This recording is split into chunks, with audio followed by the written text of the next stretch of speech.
All right, we are live. What's going on, folks at home? Hey. Let me turn you up a little bit over here on my side. Okay. So you been fishing any? Yeah. Fished a very brief time yesterday and about half the day today. Were you at Egypt or where'd you go? Yeah, I was here at Egypt. Yesterday when I had active target installed. Well, long story short, when they did, I'm not really sure what happened, but it messed up my settings on my trolling motor. I'm running that Ghost trolling motor, and so I had to recalibrate it. And you got to do it when there's no wind. And there was about a half-hour window yesterday where it wasn't raining and it wasn't. There's no wind, so I dumped it in, and I think I got it straightened out. And then I fished for 20 minutes or whatever it was before the rain hit, and they were chomping yesterday. In 20 minutes yesterday, I caught 2 overs and about a 15-pound catfish. A 15-pound catfish? Yeah, yeah. One of the bigger channel catfish I've ever caught. It was right up on the bank. Holy cow! Spawning, yeah. I guess. Yeah, it was full. It was fat. So kind of tells you where we're at on things. Mm-hmm. Phil says, when you can't wait for the fish to bite and you want to know what lure is just right, tune in to Gabe and Ron on Thursday night. Dang, it's like a gangster rapper. That was nice. Pretty good. Pretty good, man. So we got Phil in here. We got Morrison Sons Custom Baits.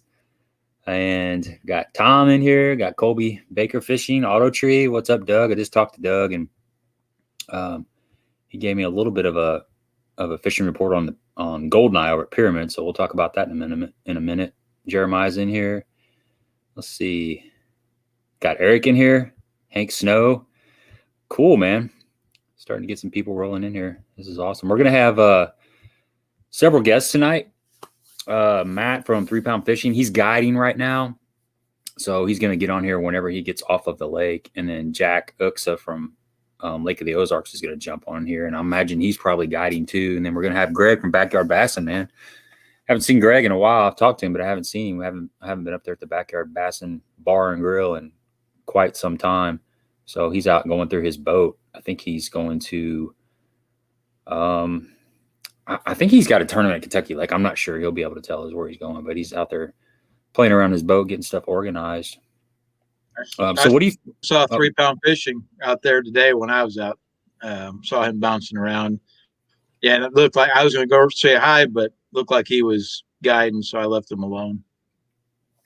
Yeah, I bet he's pretty busy right now. Everything's up on the bank and spawning. What'd you see out there on so what kind of shape were the fish in? Did you see beds and stuff in Egypt, or?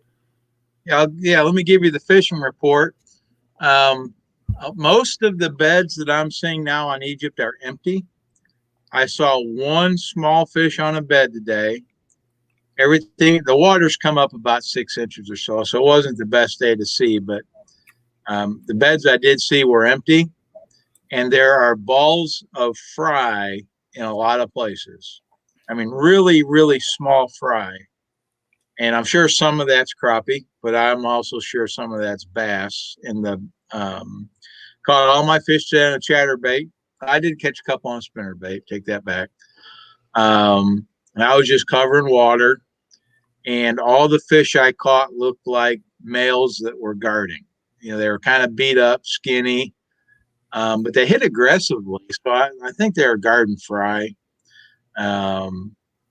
Water temperature, I saw anywhere between 65 and 70. 70. Wow. Yeah, I saw 70 there in the marina. My little pet bass is gone, but I saw a ball of fry where that bed was. Huh. And then I was telling Gabe, I caught a big catfish yesterday, and it was full of eggs. I caught it up on the bank, so that kind of tells you when the catfish start moving up. That kind of tells you the stage we're in, and so it's kind of my report. It was just cover water, stayed shallow, and I think I had 5 overs today in about a half a day of fishing, and I don't know, I caught 15 or 20, something like that. Nothing big though. Colby Baker said he fished his very first tournament last Sunday. Did not go well. Where'd you fish at, Colby? And what happened, man? It's tournament fishing is like that, man. You have it's like a momentum thing. You do good in a couple, and then maybe a couple don't go so well, and then you get back in the groove. It's just one of those things you just gotta stay on top of it. I used to get really down, when I had a bad tournament. I still get disappointed sometimes, but you just go out there and try to find the fish, do your best, fish to your strength sometimes, and try not to get spun out and learn. That's the key thing is learn and put that in the back of your brain. And then next time you're in that same situation, same scenario, you can make adjustments and maybe things will go different, but that's part of it, bro. No doubt. It is a humbling sport, and your perspective on why you fish tournaments, it cannot be to solely collect checks. The perspective has to be a little broader than that. And for me, I use tournaments to make myself continue to learn and get better, because someone always catches them. Someone always finds them, and there's no reason that can't be you. Most of the times it isn't me, but it's a learning experience. And then when you do well and you get on a little roll, it's very, very rewarding, and it makes the dry spells in between worthwhile. Mm-hmm. Exactly. So yeah, Colby, don't feel bad. Looks like it was on Egypt. I assume last Sunday that was probably the SIU benefit tournament. Colby, it only took 8 pounds to cash a check in that tournament, which is, that's nothing. And it only took, I know the guy that won it, he won it with 11 pounds. And odds are that tournament was won using Garmin or live. I can't remember if he has Garmin or live active target. I think it's Garmin. And he had 11 something. So there are some fish where you can see them on the forward facing sonar. It gets funky right now. You can go. Yeah. It's a weird time. Go out. You can have some like we were saying earlier. These days, like we had yesterday and the day before, we had, or actually yesterday and today, where we had the rain and stuff. Those are days where you're going to go out and you got a pretty good opportunity to catch some decent fish. And then you got days like tomorrow, or it might be a little tougher. I'm going tomorrow. This is my day off. So I'll be going out there, and I sure wish I was out there yesterday, because I know they were chomping yesterday. They had to be, but that's with that they were. I know. I saw some pictures too. Man. They bit pretty good today too. It didn't feel like they were quite as active today, but when you got around them, you caught them. It wasn't overly difficult to catch fish today. I just covered water and just focused on those shallow rascals, and water was up. So a lot of times you get it right on the bank, take 2 turns of the reel, and then they'd be there. The difference today, though, on the way they ate the chatterbait, and I saw Colby ask what color chatterbait. I was throwing a white chatterbait. The difference yesterday when they bit, they were really hammering it, and you could set the hook when you felt it and you caught them. Sometimes it's the chatterbait. If they're not eating as well, you can tend to pull the chatterbait away from the fish. Today, you just had to, when you felt one, you just had to keep reeling slow and let them load up, because they weren't eating it as well. That was the difference I saw today. But they would hit the bait, and it wasn't too difficult. Are you still fishing? You fishing pockets, main lake pockets, and that kind of stuff, or? Yeah, just spawning areas. I'm seeing beds over where I'm throwing that chatterbait. They're not active beds, I don't think, mostly. I think I'm just catching the males that are guarding fry is what I think I'm doing. Who knows? You might catch, a spawner here and there doing that and not realize it. But I'm seeing a lot of fry. So, some of what I'm catching is got to be males that are guarding fry. And I'm not catching any really big fish. So that's kind of another, I'm not catching any pre-spawn females, although I'm sure there's some out there. I think maybe 3.5 pounds was the biggest fish I caught. Cool. So I see Matt is on here from 3 Pound Fishing, and real quick, I want to address Larry McBride. He said he's fixing to go to Table Rock in the morning. He's never fished it before. He'll be in the Cricket Creek area around the state line, Missouri, Arkansas. Larry, I was there last week. I fished 2 BFLs, and we fished mainly around the Cumberland City area, the first tournament. Spent a little time up the James River, and then about 6-7 miles up the White River. And then the second day I ran all the way back the James River. Or no, actually, was that the James River? No, it was the I can't think of the other river. Well, it was the other river. We went all the way to the back of that and fished some shallower water. But it was a spawn deal. There was post-spawn, pre-spawn, and just actual spawning going on. A lot of the spots in smallmouth that kind of left the beds, but we had, we're in a new full moon cycle, so I imagine there'll be some fish up again doing the thing. But a drop shot, shaky head, and a Ned rig, I think if you keep those in your hand and you just fish just short pockets and stuff, and maybe the shallower points and whatever area you are in, you'll probably catch some fish. It sounds like, I don't know exactly where Cricket Creek is at, but if that's, some stained water, you're still going to find those fish up shallow. A lot of those fish are probably spawned just because, of if it is way up a river and stuff, they're usually spawning a little bit earlier. But the fishing should be good. We had Eric Prey on here last week, and he's catching a lot of fish. So you might go check out his YouTube channel. He does a weekly fishing report. He's got some pretty current information. He'd probably be able to help you, and you could probably actually send him a text or something, or just send him an email. Maybe go to his YouTube channel and send a comment, and he'd probably be able to give you an idea of what's going on in your area. But good luck. It's a great lake. I had a lot of fun, being able to stay there for like 4 or 5 days. You start to get a feel for the lake, and I'm ready to go back. I love that. So let's we got Matt down here in the queue. Let's pull Matt up and see what is going on as far as crappie out there on Lake of Egypt. So what's up, Mr. Matt? Hey, what's up? How are we doing?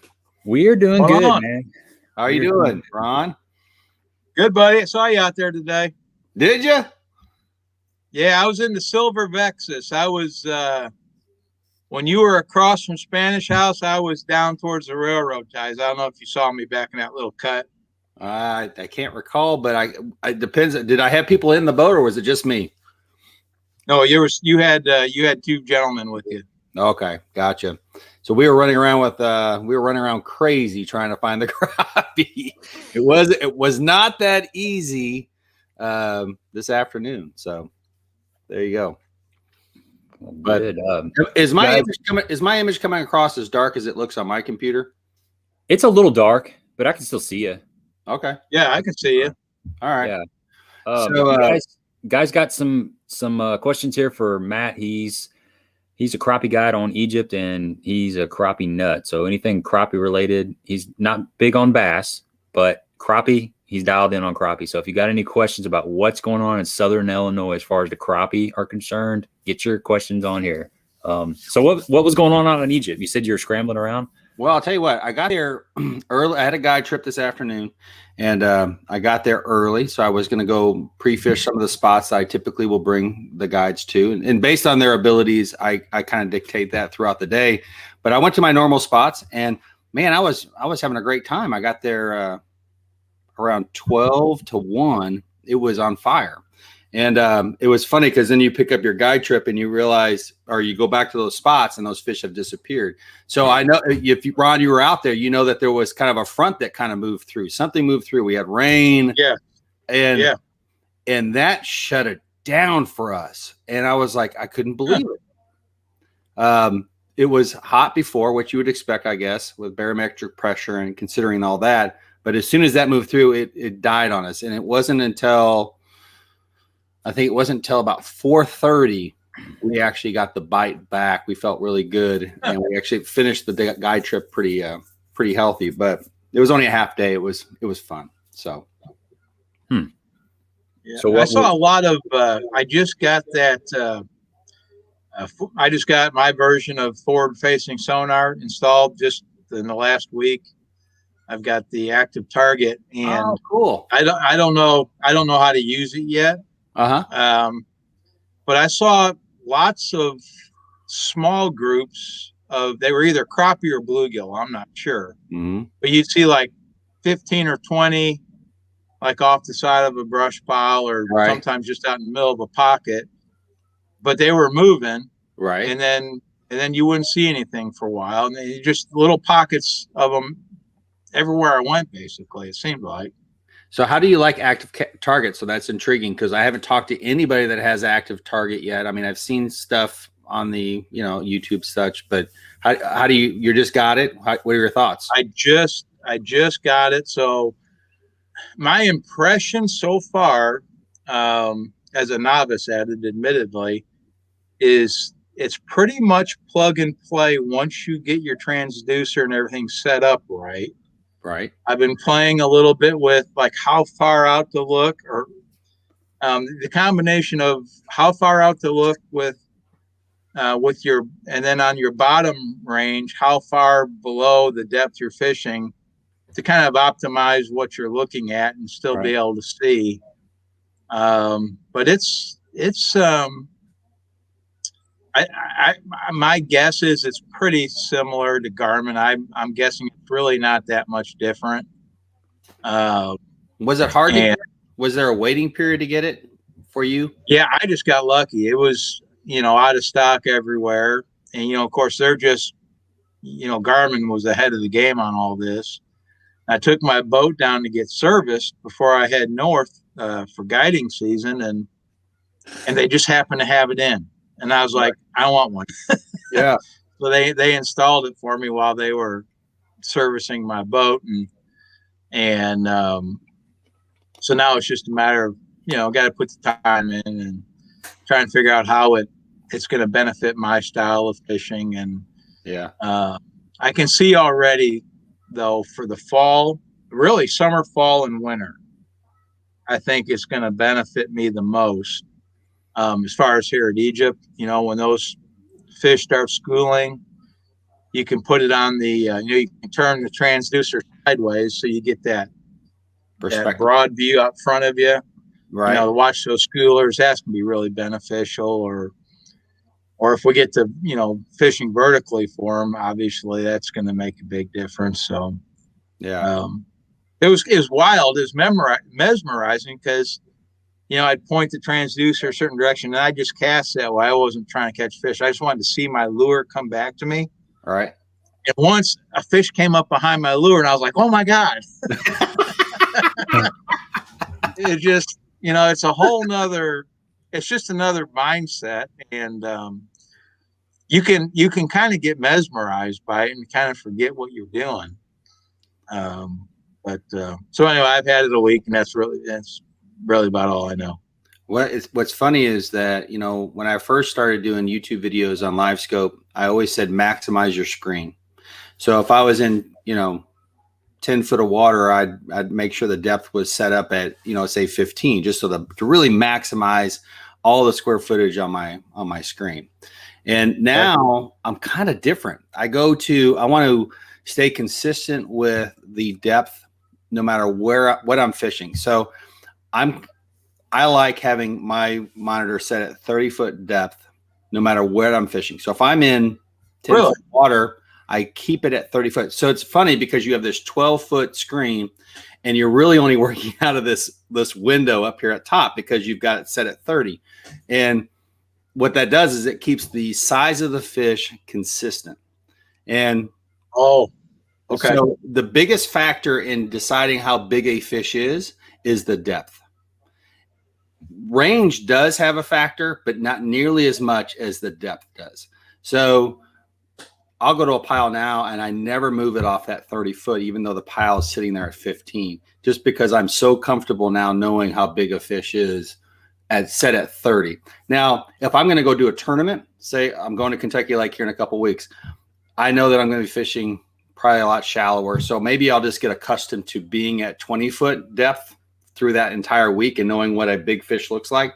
But that's the biggest factor. And that's what it's kind of funny because we're fishing Wren Lake right now a lot, and we're fishing primarily 11 foot of water, but I will keep that thing set at 25. And we're working out just the top quarter of the screen now because we're so comfortable how we know how big those fish are, which is, I see. Yeah. Anyway, I had no idea. Some of the fish I wasn't sure. I like on side scan, I'm pretty good at looking at it and telling, species and size. Right. But I'm not there yet with the forward facing sonar. But I enjoy learning it, and I'm fortunate I get to go all the time. So it'll be a fun learning experience, and then trying to fit it in to to what you're trying to do and the fish that you're trying to target. So that's I've got the whole learning curve in front of me. Yeah, that's exciting. When I first got Live Scope, I was going to every single pile that I had ever been to. It did not matter. I wanted to see exactly what I thought I was seeing. So, yeah. Todd Phelps has a question for you. He says, at what water temp do crappie usually move back on the brush piles? Well, I assume he's talking about post spawn. I would assume. So I'll tell you what, we'll just go right into what the situation is on Egypt. I mean, based off what I saw today at 11 till noon to 5:30, they're everywhere.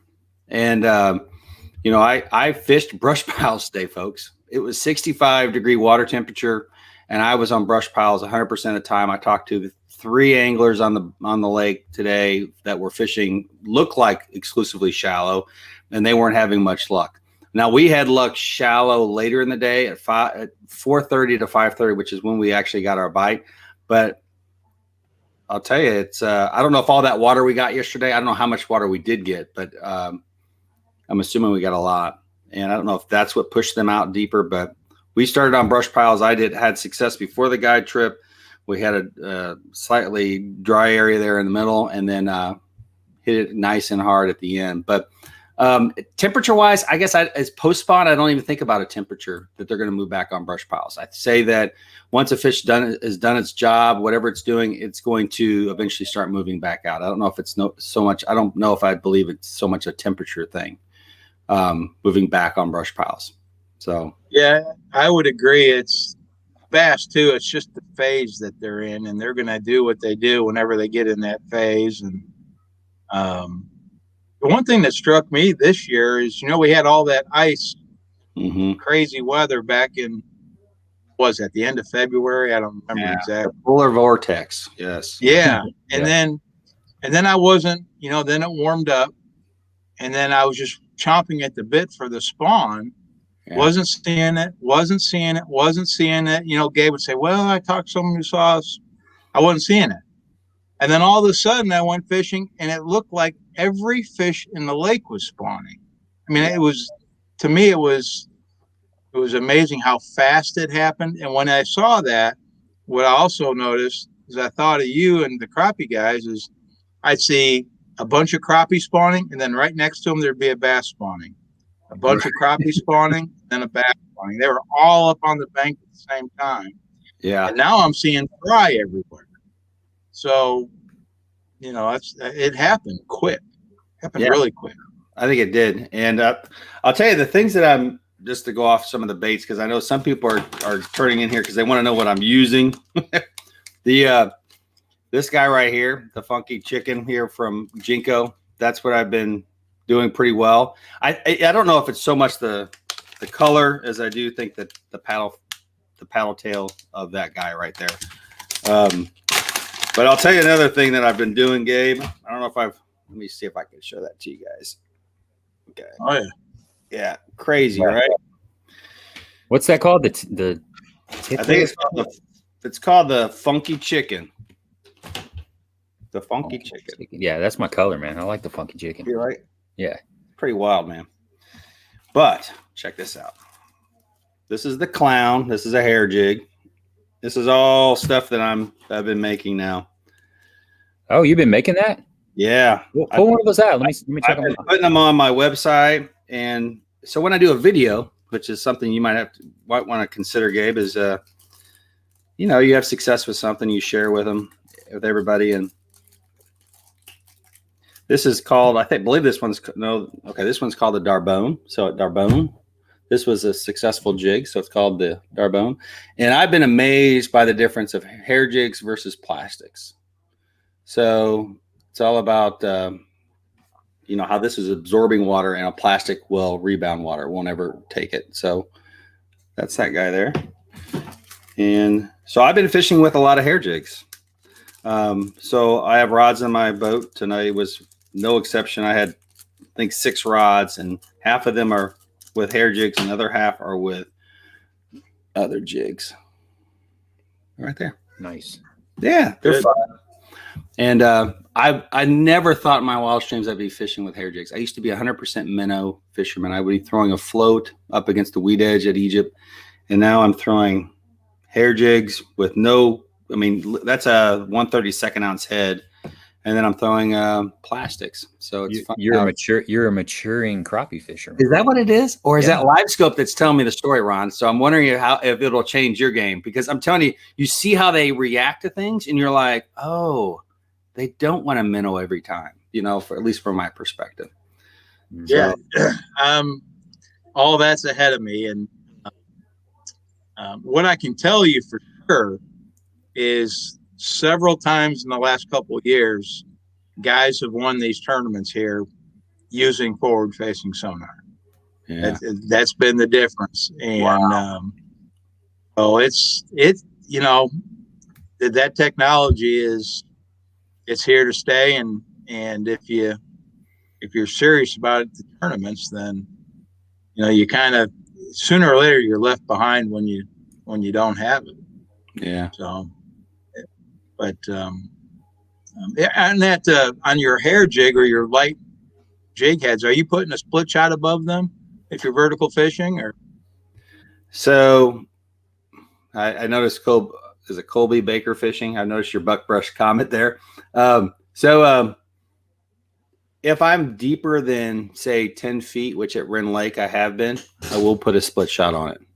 And at Wren Lake, I use a bigger head. So if I use a 1/8 ounce head, then I won't put anything on top. I'll just let it drop down. Because at Wren Lake, I'm typically fishing around 10 foot down. At Egypt, I mean, literally, these are the ones I'm using.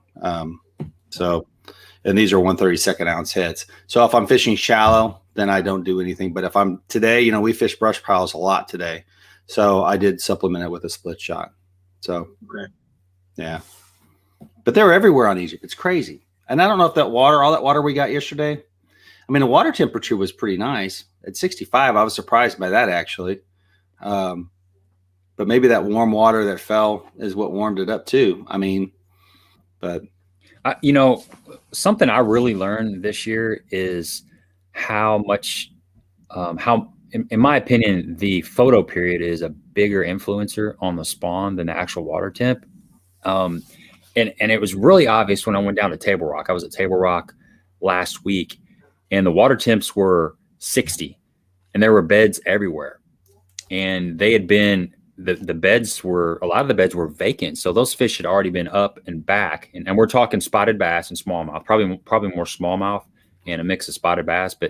But most of the largemouth were still pre-spawn. But that water temp had to be in the mid to upper 50s when those fish went up to bed. And traditionally, it's kind of ingrained in our head that we're looking for that, 70-degree water temp before the fish move to spawn. And that's just not true. I think when you get that full moon in April, the length of the day is right. It almost doesn't matter what the water temp is. It's time to go up there and do what they're going to do. Now the water level may play a role. A lot of these changing water level. Right. Changing water levels. Like if you've got a river run system, like you mentioned Kentucky Lake, Matt, I know from talking to people over the years that those fish will actually hold off until the water gets to a certain depth. Like they've finally raised it up to 359. It's supposed to hit 359, I think, Saturday or Sunday, and that's summer pool. That's full pool.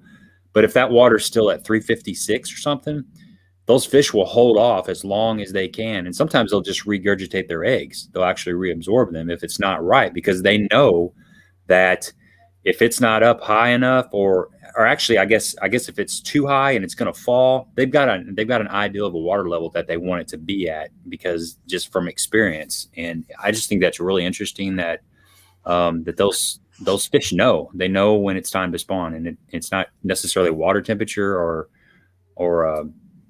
the other variables. I think it's the length of the day just as much as anything. So just throwing that out there. So what lake have you been fishing lately, Gabe? Well, I spent 5 days on Table Rock, and I had 2 BFL tournaments down there, which the Major League Fishing, they have kind of the entry level is the BFLs. I fished as a co-angler, a Saturday tournament and a Sunday tournament. And I've been to Kincaid a couple times. 2 weeks ago, I was at Kincaid on a Thursday and a Sunday. And then I went to Cedar Monday. And, I went over there looking for bedding fish because we're in the full moon cycle. And I thought, man, they're going to be everywhere on the banks.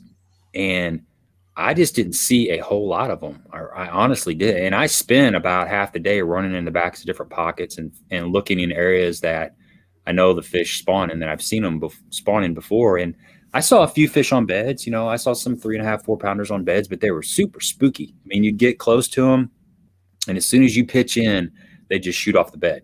They weren't locked on. They need to be locked on so you can kind of keep flipping in there and harass them until they pick up the bait and move off with it. But they were spooky. They would take off. I even went as far as to pitch a bait in there after about a 4 pounder had swam off the bed, and I free spooled and backed way off of the bed with my trolling motor and just kind of sat out there, and I could see the bed. It was a pretty good sized bed, and I could see my bait in the middle of the bed, and I just waited. And she swam back in there after about a minute or so, and she kind of looked at the bait a little bit. And as soon as I started shaking, she just shot right out of the bed again. So they weren't locked on. Yeah, they were spooky. Now that could have changed that afternoon. That was kind of in the mid morning. They could have got locked on that afternoon, or the next day was sunny as well. So, well, actually it wasn't. What was it? What is today? Thursday. Yeah. Tuesday, I think, was sunny. So Tuesday, might have been a day where they pulled up and locked on. But I was disappointed because I went over there. I was wanting to do a video on fishing, bed fishing. I was like, okay, I finally got a day off where I think that they'll, the sun is out. It was a little bit windy, but I'm like, this could be a day where I could actually shoot a bed fishing video, because a lot of times it's over so quick, and I get one day off a week. And it just has to time it up. Yeah, it has to line up for me. If I could go 4 or 5 days in a row, I'd probably hit it. But I was really hoping that would happen, and it just didn't happen. Now, I caught fish, but I had to throw a swim jig and just kind of cover some water in those spawning areas and catch some of the, I guess they were probably still spawning fish, maybe pre-spawn, post-spawn, just kind of a mix of everything. But, the fishing's good over there. The water was actually a lot lower than what I thought it was going to be. I was surprised to see that it seemed like it was quite a bit low. I don't know how much rain you guys have been having over there, but it was probably a 4 to 3 foot visibility, depending on where you were at. Kind of the mid-lake area was definitely clearer, and back in the creeks and stuff, obviously it had a pretty good stain, but the grass has still got that slime, that kind of slimy stuff on it, which is a lot of work when you're fishing something through it. You got to clean up your feet all the time. It's a pain in the butt. Green slime. Yeah, green slime. That's how Kincaid is too. When I was over there, it was real bad over there. It's like anytime you touch that grass, you just have to clean your bait off. But that's part of it. That's where the fish are at. They're in that 0 to 6 foot right now. So, if you're gonna play, you're gonna pay. You're just gonna have to clean your bait off. That's part of the deal. Okay. I heard you mention watercolor. There was a question on the side there a minute ago about the watercolor on Egypt, and they were wondering about it. They were going to come over here and fish. I ran all the way to the back of Sugar today. I just wanted to see what it looked like after the rain. In the very back of Sugar, and I'm all the other coves, I'm sure, it was muddy, but it didn't come very far out. Only came out, I don't know, 100 yards or so. Now that 100 yards all the way in the back was dirty.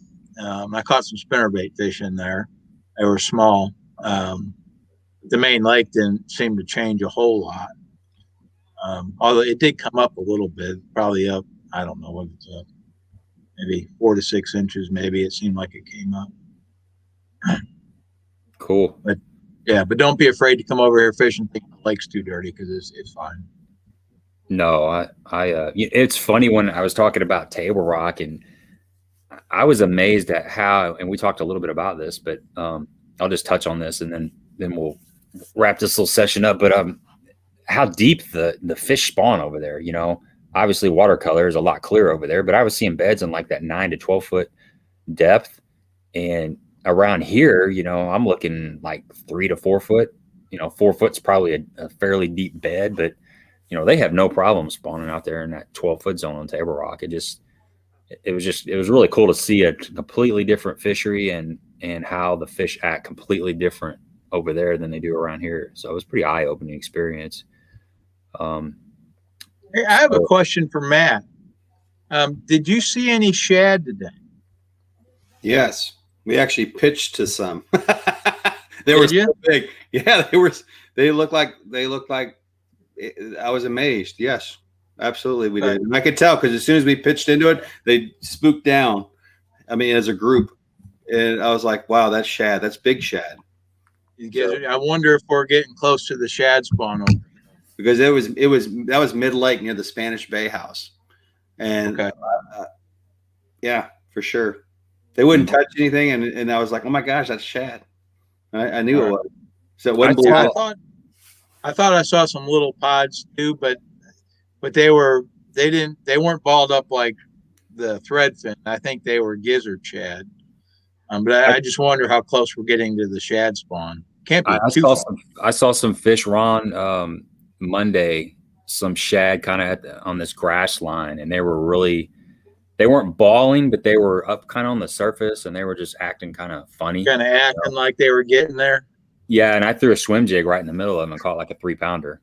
So there was a fish following them around, waiting for them to get stupid and munch down on them. Okay. I did catch a 2.5-pound bass today, boys.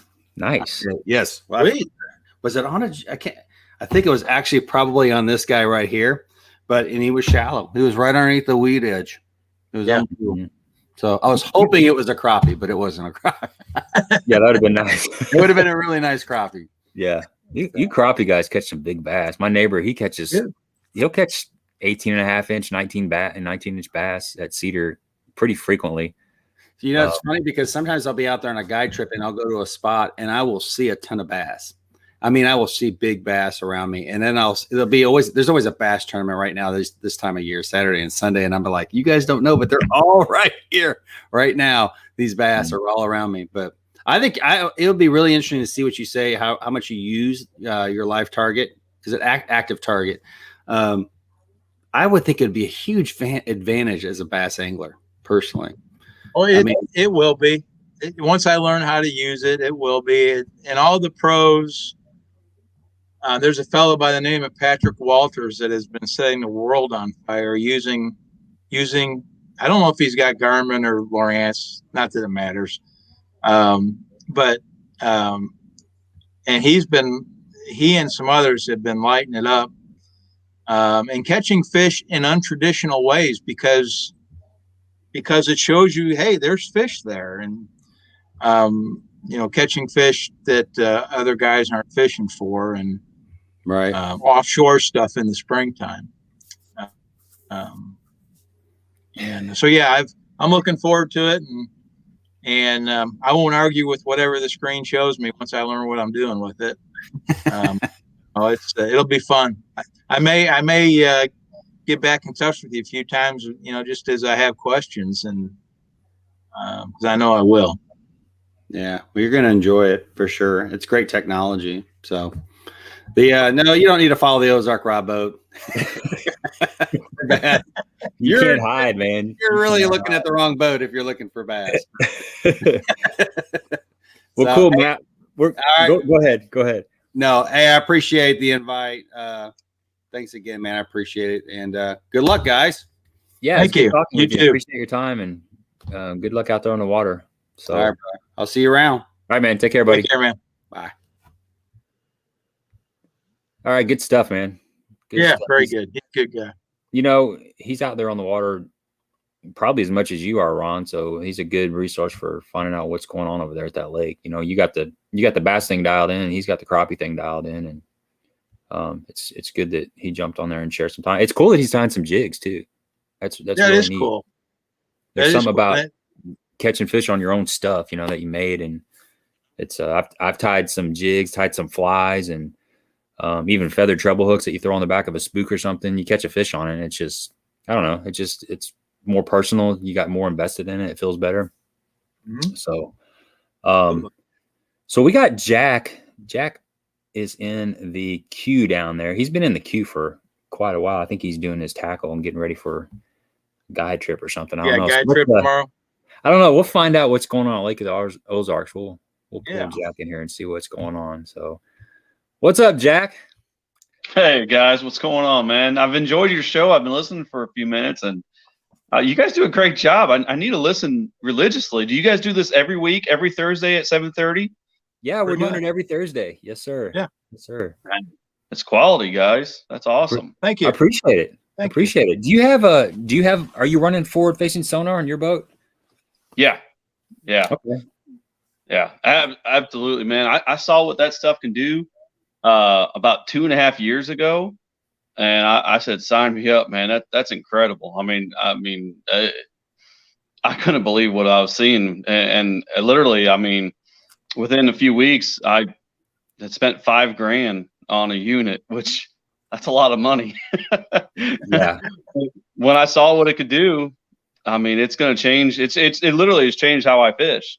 You know, I mean, there's some days where it makes a big difference, and then there's days like this time of year where it's really not that important. You can almost turn them off this time of year, but you know, that's just because they're spawning now. You know, I mean, that's just, you know, only a few weeks out of the year that they're really up on the banks, and heck, even now it's still important. I mean, it still puts fish in your boat, so big deal. I would see. I don't have it, and Ron just got it, but I've been in the boat with it. I could really see how it would cut down on finding offshore like cover, like brush piles. Say you've got a waypoint or something on a brush pile, and you know, typically you got your spot where you put your boat and you got your waypoint, and then you cast, and it might take 2 or 3 or 4 casts to hit that thing. But I would imagine with live scope you can see it a lot quicker. You probably cut down your casting time before you hit your target. Is that something you find? Absolutely, man. I mean, it's absolutely right. I mean, you could. And you can't always get your bait in there like immediately. Sometimes it takes a little bit of practice, you know, especially on Lake of the Ozarks. It's a pretty deep lake. I heard that last guy talking about like 11 feet, and that's nice. But it's pretty deep out here. You know, a lot of times the boat's sitting in 35 feet, and you know, we're casting up to 17 because that's where the high spot is on the point or something like that. That's where your brush pile is. It absolutely makes it easier to find those brush piles, to see those fish, to see your bait, to know that you're getting close to it. Sometimes to have patience, and sometimes to, you know, get it out of there and make another pitch. You know, a lot of times, you know, we're only looking 30 or 40 feet in front of us, maybe 50 feet in front of us. So not like a huge distance out. I mean, 50 feet, it's not very far. I mean, that's just like an average cast or a short cast, really. And but that's it can just eliminate so much water for you and just make you more efficient out there, whether you're bass fishing, crappie fishing, you know, gosh, you name it, even white bass. You know, I don't do a whole lot of white bass, but I do some. I mean, catfish. It just it's incredible. I mean, for years, like I'll take out some customer and they would be like, oh, that fish finder, that's cheating. I don't need that, or we don't use those, or whatever. And you know, for the longest time, I'm like, man, it just helps, you know. But now it really is cheating because it makes a big difference. Yeah. You got to put you fish in know, the boat, you man. gotta, you gotta, if you're going to fish tournaments, or if you take your fishing seriously, you're behind if you don't have it.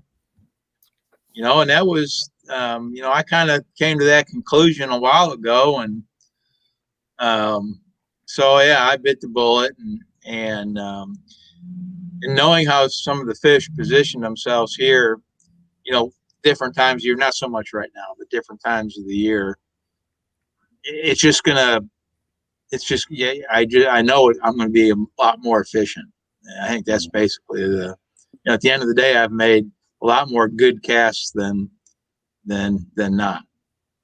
What's the Jack? What's the farthest you've seen a fish move to a bait on forward facing sonar? I don't know. Nothing. I don't think there's anything been too crazy. I mean, to have them in the window for that long, say if it was more than like, you know, 40 to 30 or 40 feet, it's just, that's almost unusual to have them in the window that long, because it's not a very big, you know, view that you're getting at the cone, I guess they call it. It's pretty narrow, and I don't think there's been anything crazy. I mean, I've seen fish, you know, lots of fish move 10 feet. You know, that's common, especially when they're crappie, because I do a lot of crappie trips too. And yeah, that's pretty common. I'm sure I've seen bass move 10 feet. But I'd say, you know, about that 10 to 15 would probably be the most. Okay. Right now, water clarity here, it's still pretty stained. We've been stained for a good while now. Now, there's areas that have got some cleaner water. If you go into the river arms, you know, those are usually the first to get dirty, and then the first to, you know, clear up. And so that's what's going on now. The river arms are pretty clear.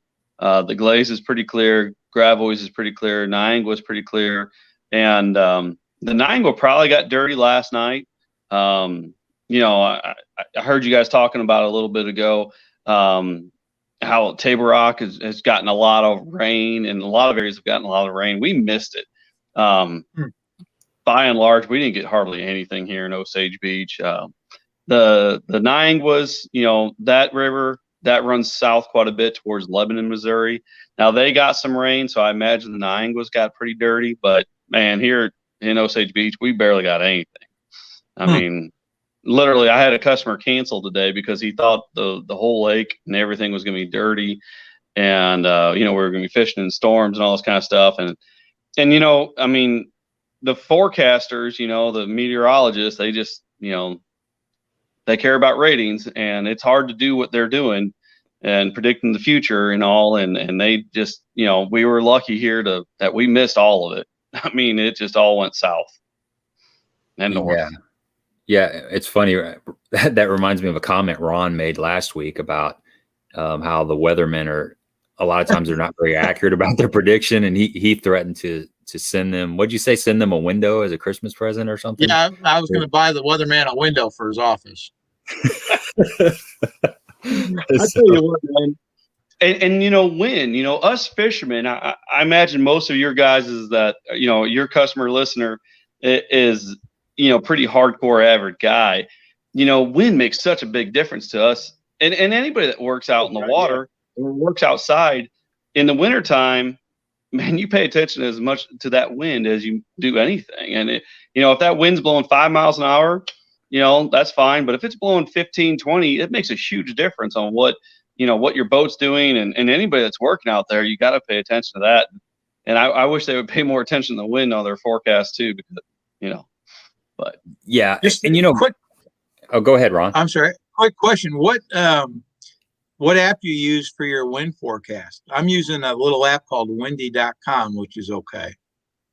Oh yeah, I'll check that out. Yeah. I don't know what I've got on my phone here. I've changed it a few times. But I've got 2 of them on there. I'm not going to mess with it now. Actually, I've got 3 total. I've got one that's just dedicated to radar, and that's a really good app. And then I got a crappy one when it comes to the forecast, and then another crappy one when it comes to the forecast. That's what it comes down to. But here in Osage Beach, we don't have anybody that's really close that's doing the forecast as far as like, KY3 down in Springfield and Color 10, the news channels down there, that's about an hour and a half away. And then you got Columbia, which is an hour or something, an hour and 15, hour and 20 minutes north of us. So, we're kind of in the middle as far as that's concerned. And then we go off our phones, and, that's only so also. But, right. But, I mean, it's not as important now that things are finally starting to warm up and fish are finally getting shallow and stuff. So, Winning Edge Fishing has a question here. He says, do you find yourself watching the electronics too much and not fishing enough on a tough day? No, if anything, it's the opposite. On the tough days is when I'm going to lean more on my electronics. But no, I've got no problem turning off my electronics and, just throwing a spinnerbait at the bank. Right now, Shad Spawn just started, and I'm trying to show off a buddy of mine, E Factor, Steve. That's a great bait right now when the shad are on the banks. And I think you guys were talking about it a little bit. The Shad Spawn has started a couple days ago, and I've got no problem being a bank baiter this time of year. Once they get done with their spawn, I'm A-okay with going out deep. But this time of year, a lot of times you don't need your fancy fish finders. I mean, you could literally do better by just turning them off and just fishing your conditions. And that's. So show me that E-Factor spinnerbait again. Is that the one? Now, is that the one that has a painted blade on one side and just a standard on the other? Well, today was a sunny day, so I didn't use that one today. This one's just got 2 gold blades. Okay. Hopefully you guys can see that pretty decent. Yeah. Can you turn your phone maybe sideways? Is your phone vertical? Does that help? Now it's sideways. Well, now you're sideways too. So maybe Yeah, go back the other way. Maybe go back the other way. There you go. I will use those painted blades at times. Like I was saying, we've got some stained water still, and especially if you get cloudy weather, clouds and some stained water, that's when I go for those painted blades. Okay. And that's the difference.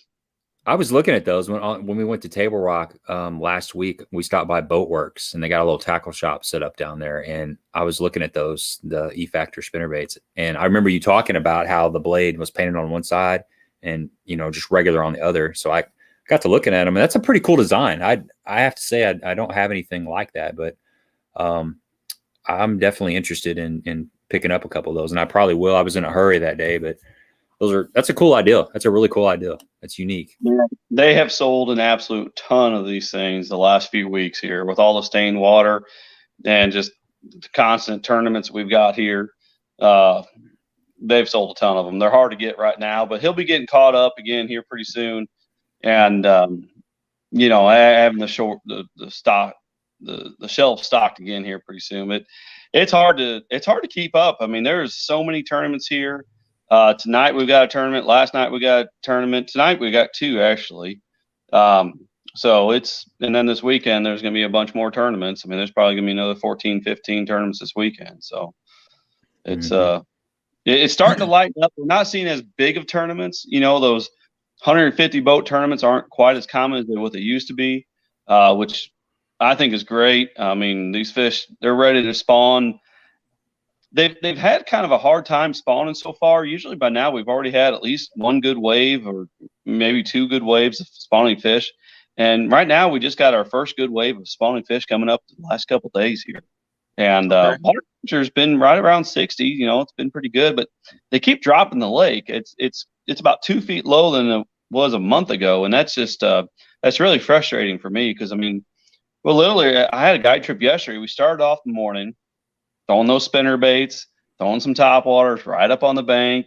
It was awesome. It was a lot of fun, and I think part of the thing had to do with the fact that there were shad spawning.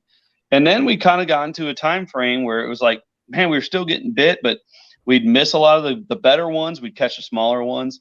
And, it was just like, man, why are we missing so many fish? This is frustrating.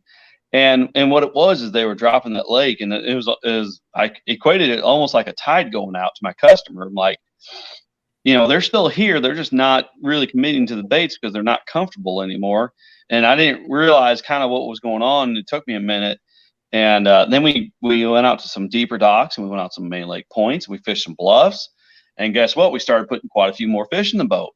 And, lo and behold, I realized the lake had dropped about a foot. Oh, Wow. Yeah.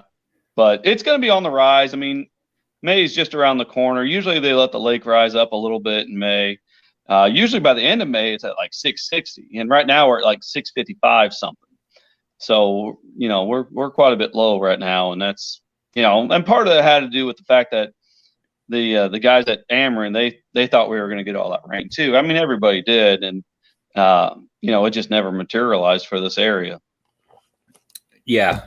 So you said the spinner bait. What are some other baits that are working right now?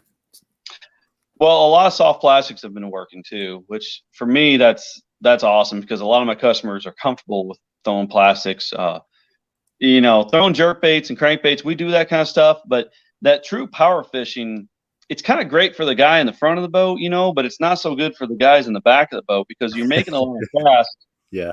that are, you're doing like a sidearm cast, a roll cast, you're placing that lure up there really, nice along the bank. And that's hard for a lot of my people to do because, well, first off, they don't fish very much. And second off, it just, where they are in the boat, it's just a little harder. Pitching is the thing that's kind of hard for a lot of people to do. And so now that the soft plastics are starting to come in, that's a great deal because like wacky worms, I'm in my boat right now. This is a bright colored wacky worm. This is a Cinco. You guys know the Cinco and the Generals. Oh, yeah. Yeah. Gosh, those are starting to work now, that's a lot of fun. They're great for skipping around all the docks that we've got here. We've got a ton of cables. That's where the bass love to hide when it comes to the spawn, is they love to hide back behind the cables, back around the walkways to the docks. And that a Cinco like that will help you get back there easier than probably any other bait. Mm-hmm.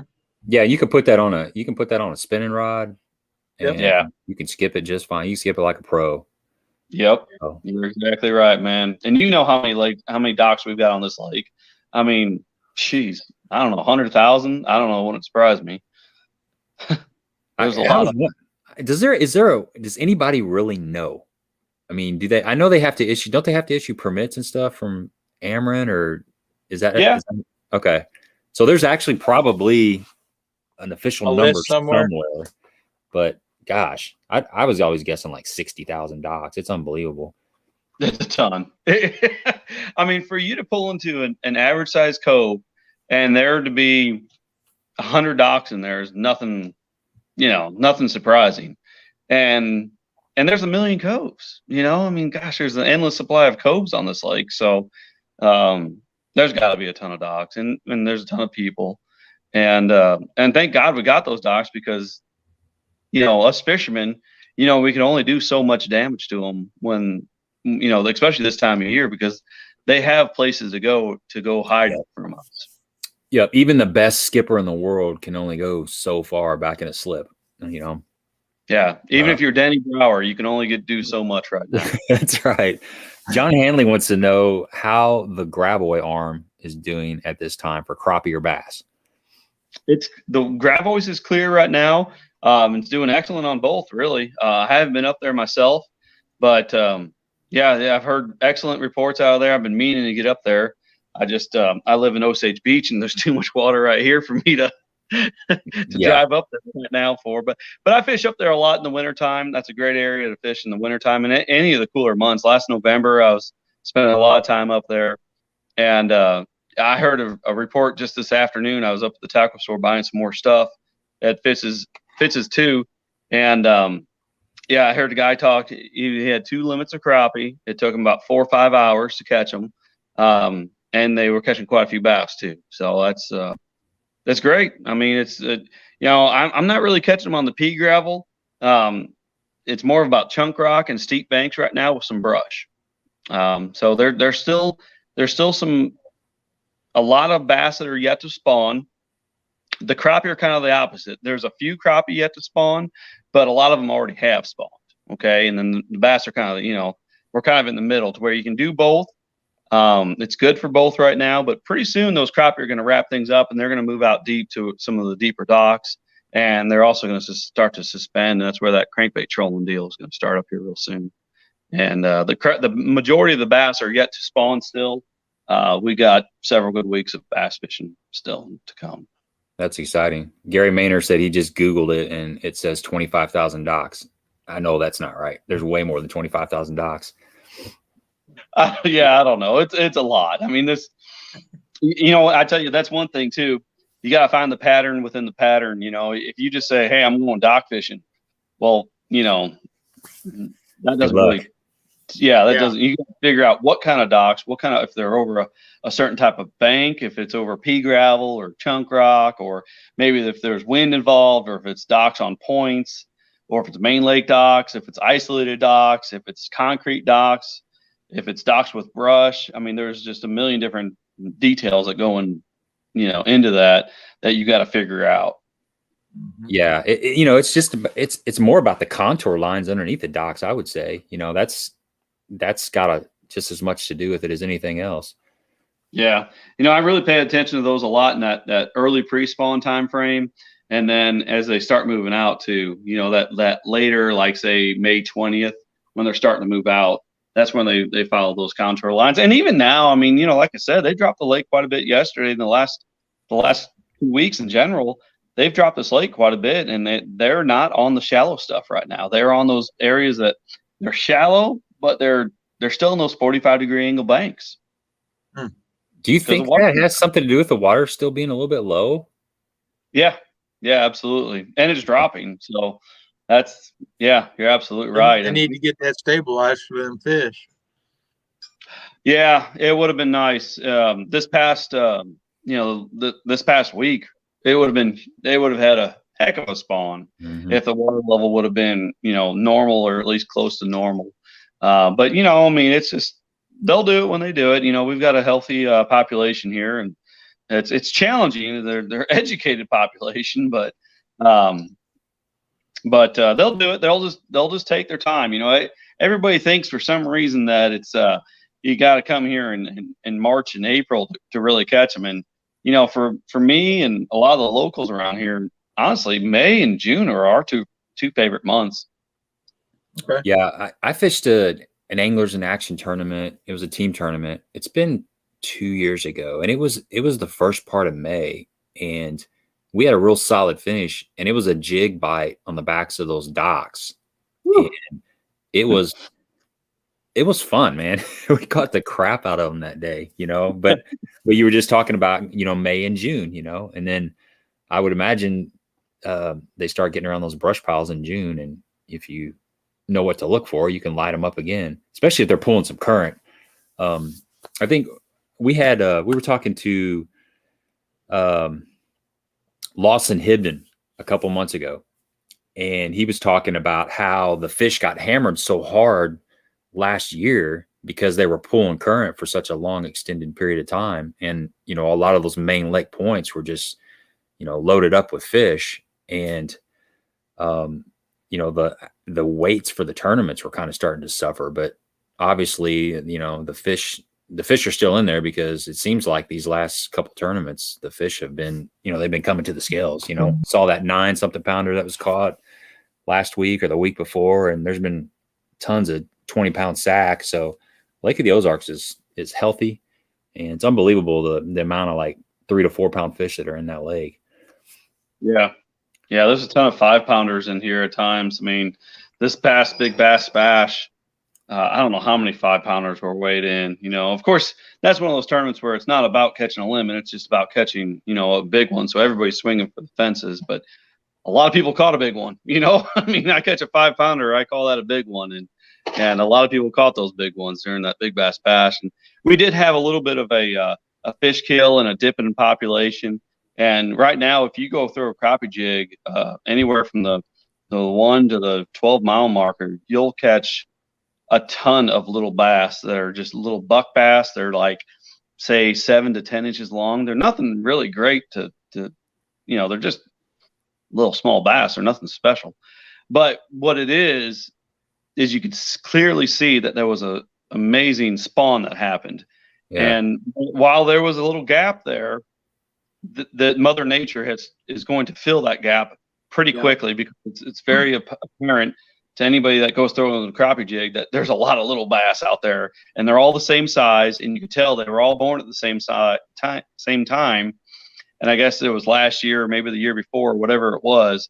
And man, we're going to be sitting pretty here in a couple of years when those fish are, 15 to 16 inches, 17 inches. I mean, that's going to be really fun. And then they'll be spawning for you too. So the good thing compounds itself. Yeah. Yeah. And you know what? It's really the same thing with crappie. Right now, I'm trying to focus in on areas where there's the biggest crappie. And, but my gosh, right here in the state park and over by Margaritaville, which is the old Tantera, there are literally millions of little 7 to 8 inch crappie. And granted, they're not a lot of fun to catch right now. It's nothing worth spending your time on. And I'm trying to avoid those areas right now. But there is a million of them out there, and they're fun for kids and all that kind of stuff. But it's a very bright future for our crappie population, because it's going to be so easy. And they grow quite a bit faster than bass do. So by next year, those guys are all going to be keeper 10-inch fish. Mm-hmm. And man, that's going to be incredible. That's going to be super easy. I can't wait for that. Yeah, heck yeah. Guys out there in YouTube land, if you got any more questions for Jack, get them on here.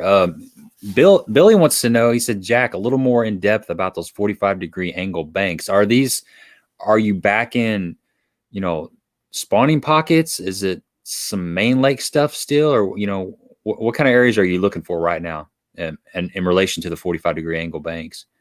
Unfortunately, you can catch them anywhere you want to catch them right now, except for the very shallow back ends, the ones that are real flat. But you can go in the mid part of the cove. You can go clear out to the main lake. I literally did it yesterday. I was kind of surprised, and I was a little not happy to find them out there, but it was not hard to get bit out on the main lake bluff yesterday. And that's not even a 45-degree angle bank. That's more of a sheer bluff there. But there's fish out there for sure. And if you're struggling and you're following too many other fishermen, get out there, because they've got no problem feeding out there. I mean, I didn't want to find them out there, guys. I didn't.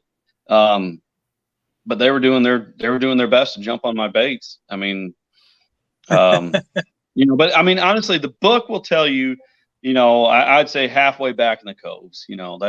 That's where they should be, and that's where they're going to be, for the next foreseeable future. Okay, we got another question for you. Does the sea rig come into play this time of year with UE lowering the lake? Do the bass pull out deeper to spawn with the water dropping? I'm sure it does. I haven't thrown a lot of the Carolina rig yet this year. I've had it tied on my rods, 2 or 3 different times. There's some years where I throw that thing a lot, and I really like it. I've had some incredible days on that thing. Big fish after big fish, where you're just like, giddy, I mean, just can't believe what your customers are doing. And they're back there just setting the hook on another big fish. But I haven't found that. I have not. I've had some moments where they've bit it this year, but I haven't had a series of days where they've really committed to it. It seems like right now it's more of a shad spawn, and it's more of a reaction bait and shad baits than anything else. And then getting on these wacky worms. And I've been skipping a swimmer also. This is a Tackle HD swimmer. This is the bigger one, 4.5. This skips really good back behind the docks, and it's about the size of a lot of the shad. Hopefully I can. Okay, just Texas rigged, no, weightless. Maybe. yeah. This is it's a simple rig, and it's heavy enough to where you can skip it back there, and it's just something kind of maybe a little different than what most people throw, and it works good back there. And what I'm saying is it's you can throw a jig, and that jigs are working, and I've done good with jigs, and I've done good with shaky heads, but it's more of a bait fish bite. Okay. Yeah, and you know Are you what? As long getting as you got that bite, man, I'd ride it out because it's are a are the lot. shad following your bait into the boat? No, I haven't seen that yet. I'm not sure why. There's sometimes where you see that, but I haven't seen that at all. But they're definitely chasing each other up there on the banks, and it gets you really excited for for the first little bit that you see it. You're like, oh man, a bass is on that shad, and sometimes it is, and most of the time it's not. It's just shad chasing shad. Uh-huh. But they're definitely up there because and there's definitely some bass busting on them too. Like I said, we started off yesterday morning with spinnerbait and topwater, and I mean, who doesn't like catching them on topwater? I mean, Heck yeah. that's a lot of fun. So are you braid or fluoro on your Carolina rig? Oh, I don't. I've thrown mostly fluorocarbon, but I mean, I'll do a little bit of everything. If I've got a customer that's just throwing a spinning rod, a lot of times we'll just have them on braid. But if I'm throwing a bait casting rod, I'll have it on heavy fluorocarbon, 20-pound test or 17-pound test. Gotcha. Because I just switched. I've always thrown fluorocarbon. I've got a BFL in Kentucky Lake Saturday, and I know Ron uses braid on his Carolina rig, and I was listening for his main line, right? And I was just listening to Frank Scalish was on Bass Talk Live, and he was doing like the Carolina rig show where he was breaking down all this Carolina rig stuff, and he's a braid mainline guy. So I thought, well, I've done it before, but I went back to fluorocarbon. I've been running fluorocarbon as my mainline forever. And I thought, well, I'm going to try the braid again. So I pulled all my fluoro off my reel and I spooled up some 50-pound braid.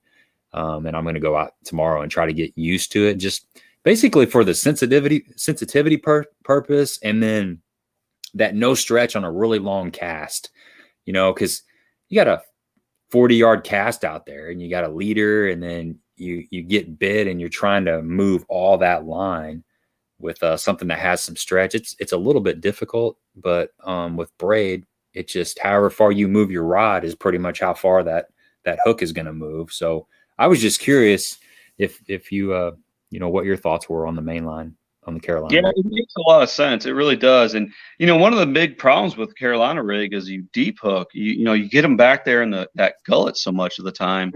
With a Carolina rig more than any other bait, and if a braid would help with that and reduce that, not only for the health of the fish, but I mean it's going to cost you guys in those big tournaments, man.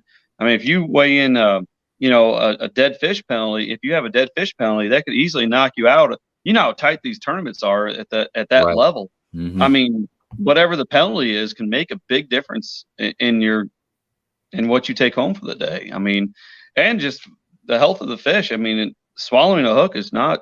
I mean, conservation says it's okay if you cut it off and just let them swallow it. But boy, I have a hard time believing that. Yeah, I don't believe that either. Yeah, it's not natural. It's not supposed to be there. Hey, I got it. I'm going to break in just real quick.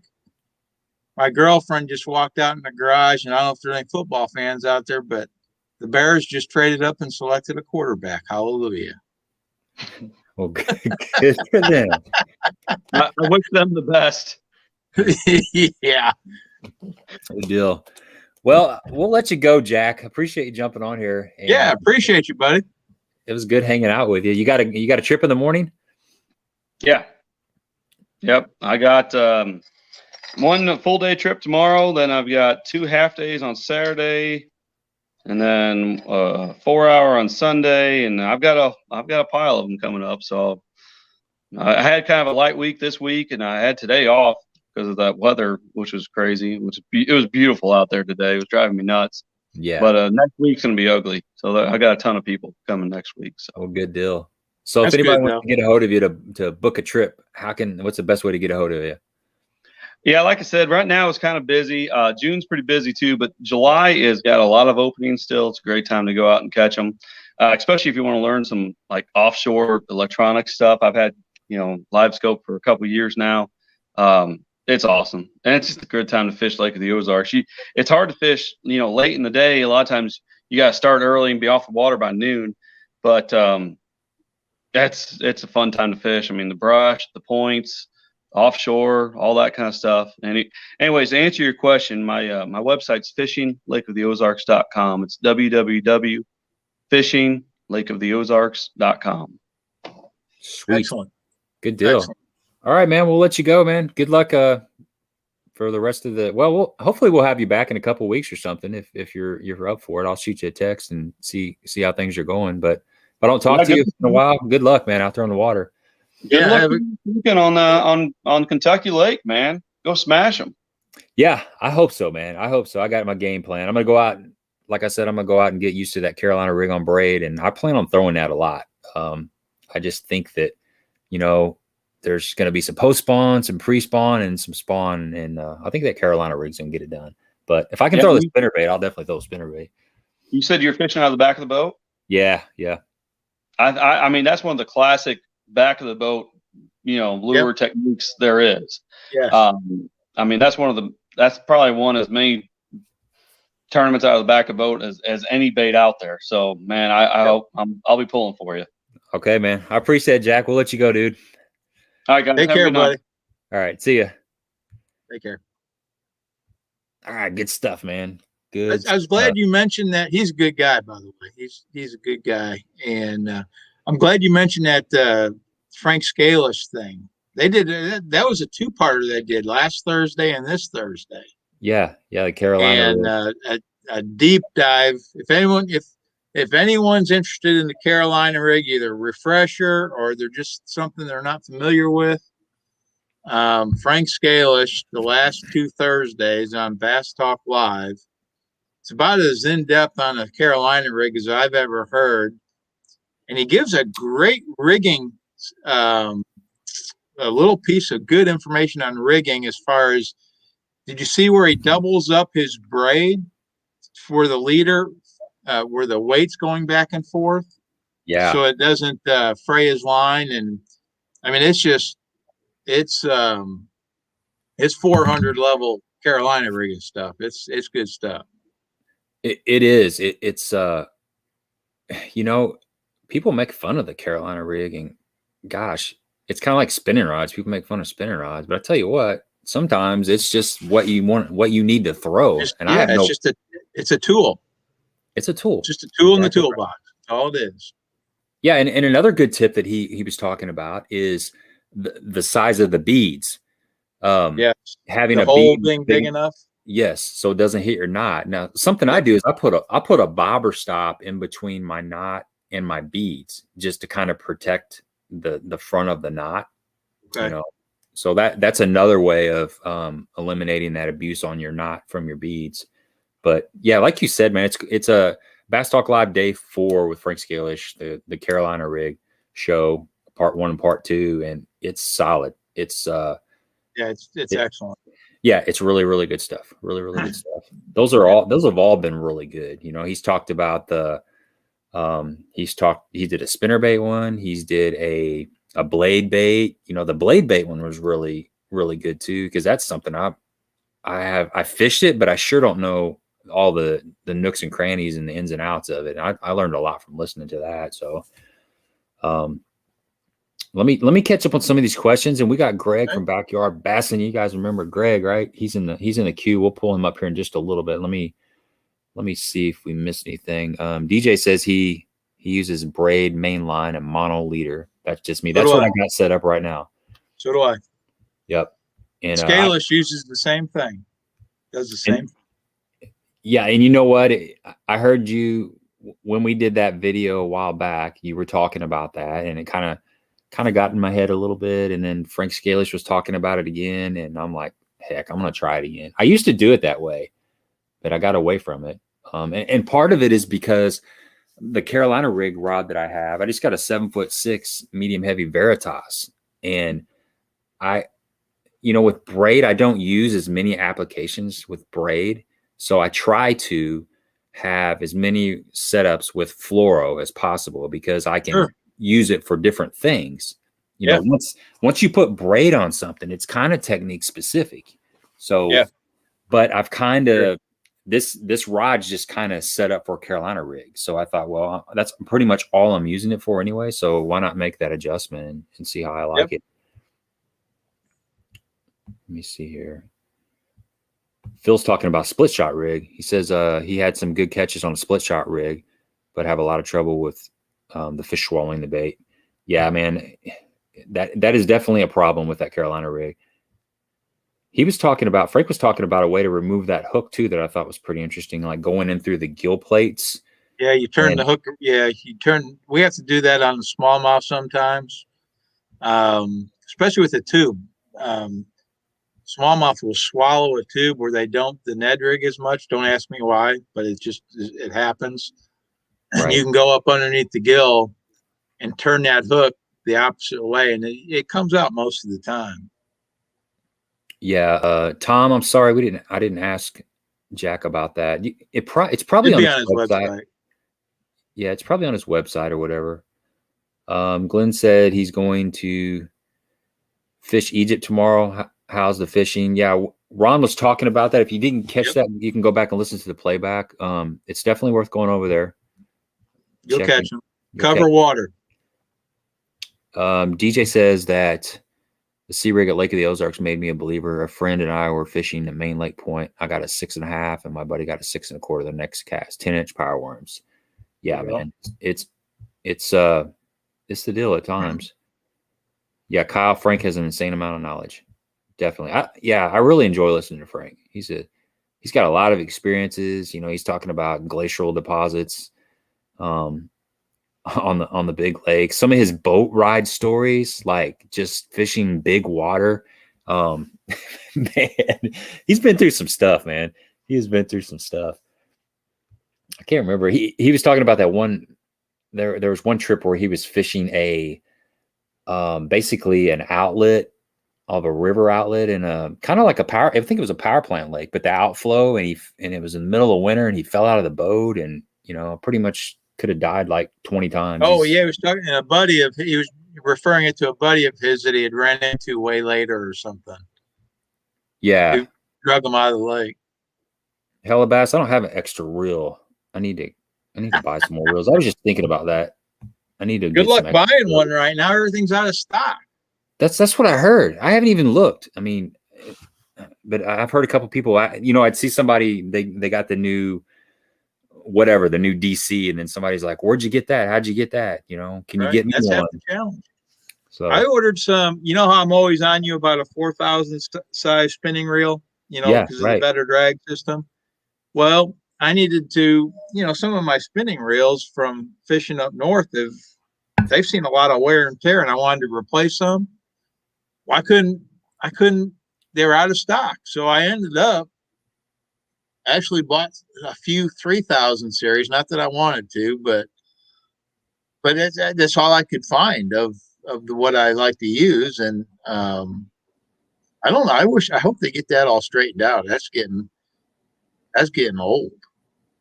Yeah, Andy, let me know how that Cast King finesse braid. Has anybody fished the Cast King finesse braid out there? I noticed I was in Academy the other day, and they've got some lines, some different lines. I think they have a fluorocarbon as well. It's a lot of people are adding line to their lineup. Hellabass can sell me a used one. Oh man, I got some used ones. I need a box of used ones. I need to get 3 more reels, and I need to get 2 more 7'3" heavy mod action rods. Like the Loose football jig rod is the one I just love. I keep putting everything I want to fish, like soft plastic or jig wise, on that one rod because I like it so much, and I just need to buy like 2 more of them. It just, to me, it does what I want it to do, and I'm always it's my favorite rod, LOL. Yeah. And we all have that. Yeah. Let's get Greg in here. I see Bassar X is in here. He says, sorry if I missed this earlier. Let's see, what's he say? Basically, how's the fishing on Cedar? He's planning on going Saturday. Fishing's good, man. I caught fish on a swim jig. I was just throwing that Cumberland Pro compact limit out swim jig with a white menace. So it was a chartreuse shiner, which is white with a little bit of black, and a chartreuse 3/8 ounce. And I just had a white menace on there, and I was just fishing basically areas where the fish would be spawning, little pockets. Even some of the main lake points had fish in them, but just covering some water with that swim jig, and you'll pick up some bites. Shouldn't be a problem. I threw a frog. I didn't get bit on a frog. Through a jerkbait, didn't get bit on a jerkbait. I didn't give it a lot of time through a crankbait, but I did get some bites on a worm. And actually, I'll have a video. The video will be coming out tomorrow from that trip, so you can watch that Bass RX and you can see what I was doing. You can probably see where I was at and stuff. But just covering a little bit of water with that swim jig will probably get you some bites. You could probably throw a chatterbait in there. But the problem is, we were talking about this earlier, there's a lot of that algae that's growing on the grass. And anytime you touch it with a bait, with a moving bait, you're going to have to clean it off. And, you know, a spinnerbait's got that swivel on there. And so you have to dig it out of that swivel to keep your blade from turning, or keep your blade turning. The chatterbait's got that snap and the blade on it. So it's a little bit of a hassle. And a swim jig, of the 3 baits that I typically use, the spinnerbait, the swim jig, and the bladed jig, the swim jig is the best option right now, in my opinion, because it's coming through that stuff a little better. You're still getting a little bit on your knot, but that Cumberland Pro, that swim jig that they have, it's got the 2 wire weed guards, and it comes through the grass good. It deflects it. I very rarely do I get it on the hook. I'll get it on the eye a little bit and the knot, but it's just a matter of just pinching it off and making a cast. But that was working pretty good. I'm sure there's a lot of different ways to catch them right now. So I may be going over there again tomorrow. I'm not sure. I'm off tomorrow, and I haven't made up my mind where I want to go. Doug Cheatham from, that gives us the Wapapella report, he's going over to Goldeneye. In fact, he said he'd went over to Goldeneye the other day and caught him pretty good on he was over there Goldeneye is at Pyramid State Park, right? Goldeneye's at Pyramid State Park. I just talked to Doug before we came on, and he was over there Wednesday. He said it was super, super windy. And he was getting bit on a shaky head, but they wouldn't take it. He was just getting a lot of bites, but they would drop it. And he finally put on a jerkbait. He said he caught 13 fish on a jerkbait, and he had about 4 that were in that 4-pound category. The water temp was 62 degrees, and it was 3 foot of visibility. So, I was thinking, well, do I want to go over there tomorrow? I only got 1 day. And I don't know, the thing about those lakes is pretty straightforward what you're going to do. You don't have points, it's a strip pit, and you're kind of confined to, I don't know, I guess you can graph and look for drops and that kind of stuff, offshore stuff. It's more of an offshore deal, but after a while, I kind of find myself wanting to just fish some points or some channel swings and things like that. So, I don't know. I may end up going back over to Cedar tomorrow. Plus, I'm curious to see if those fish moved up on beds, because they got to be up there by now. They weren't really up there Monday, but they've got to be. They got to be up there by now. It sounds to me like maybe Cedar's a couple days behind Egypt, which may be a good thing. Yeah. Shane got on him, man. Cedar. He said last Saturday we caught all our fish on plastics on Cedar. Had 7 over 18 inches. Man, it's sweet. I've heard, Shane, some really good days over there.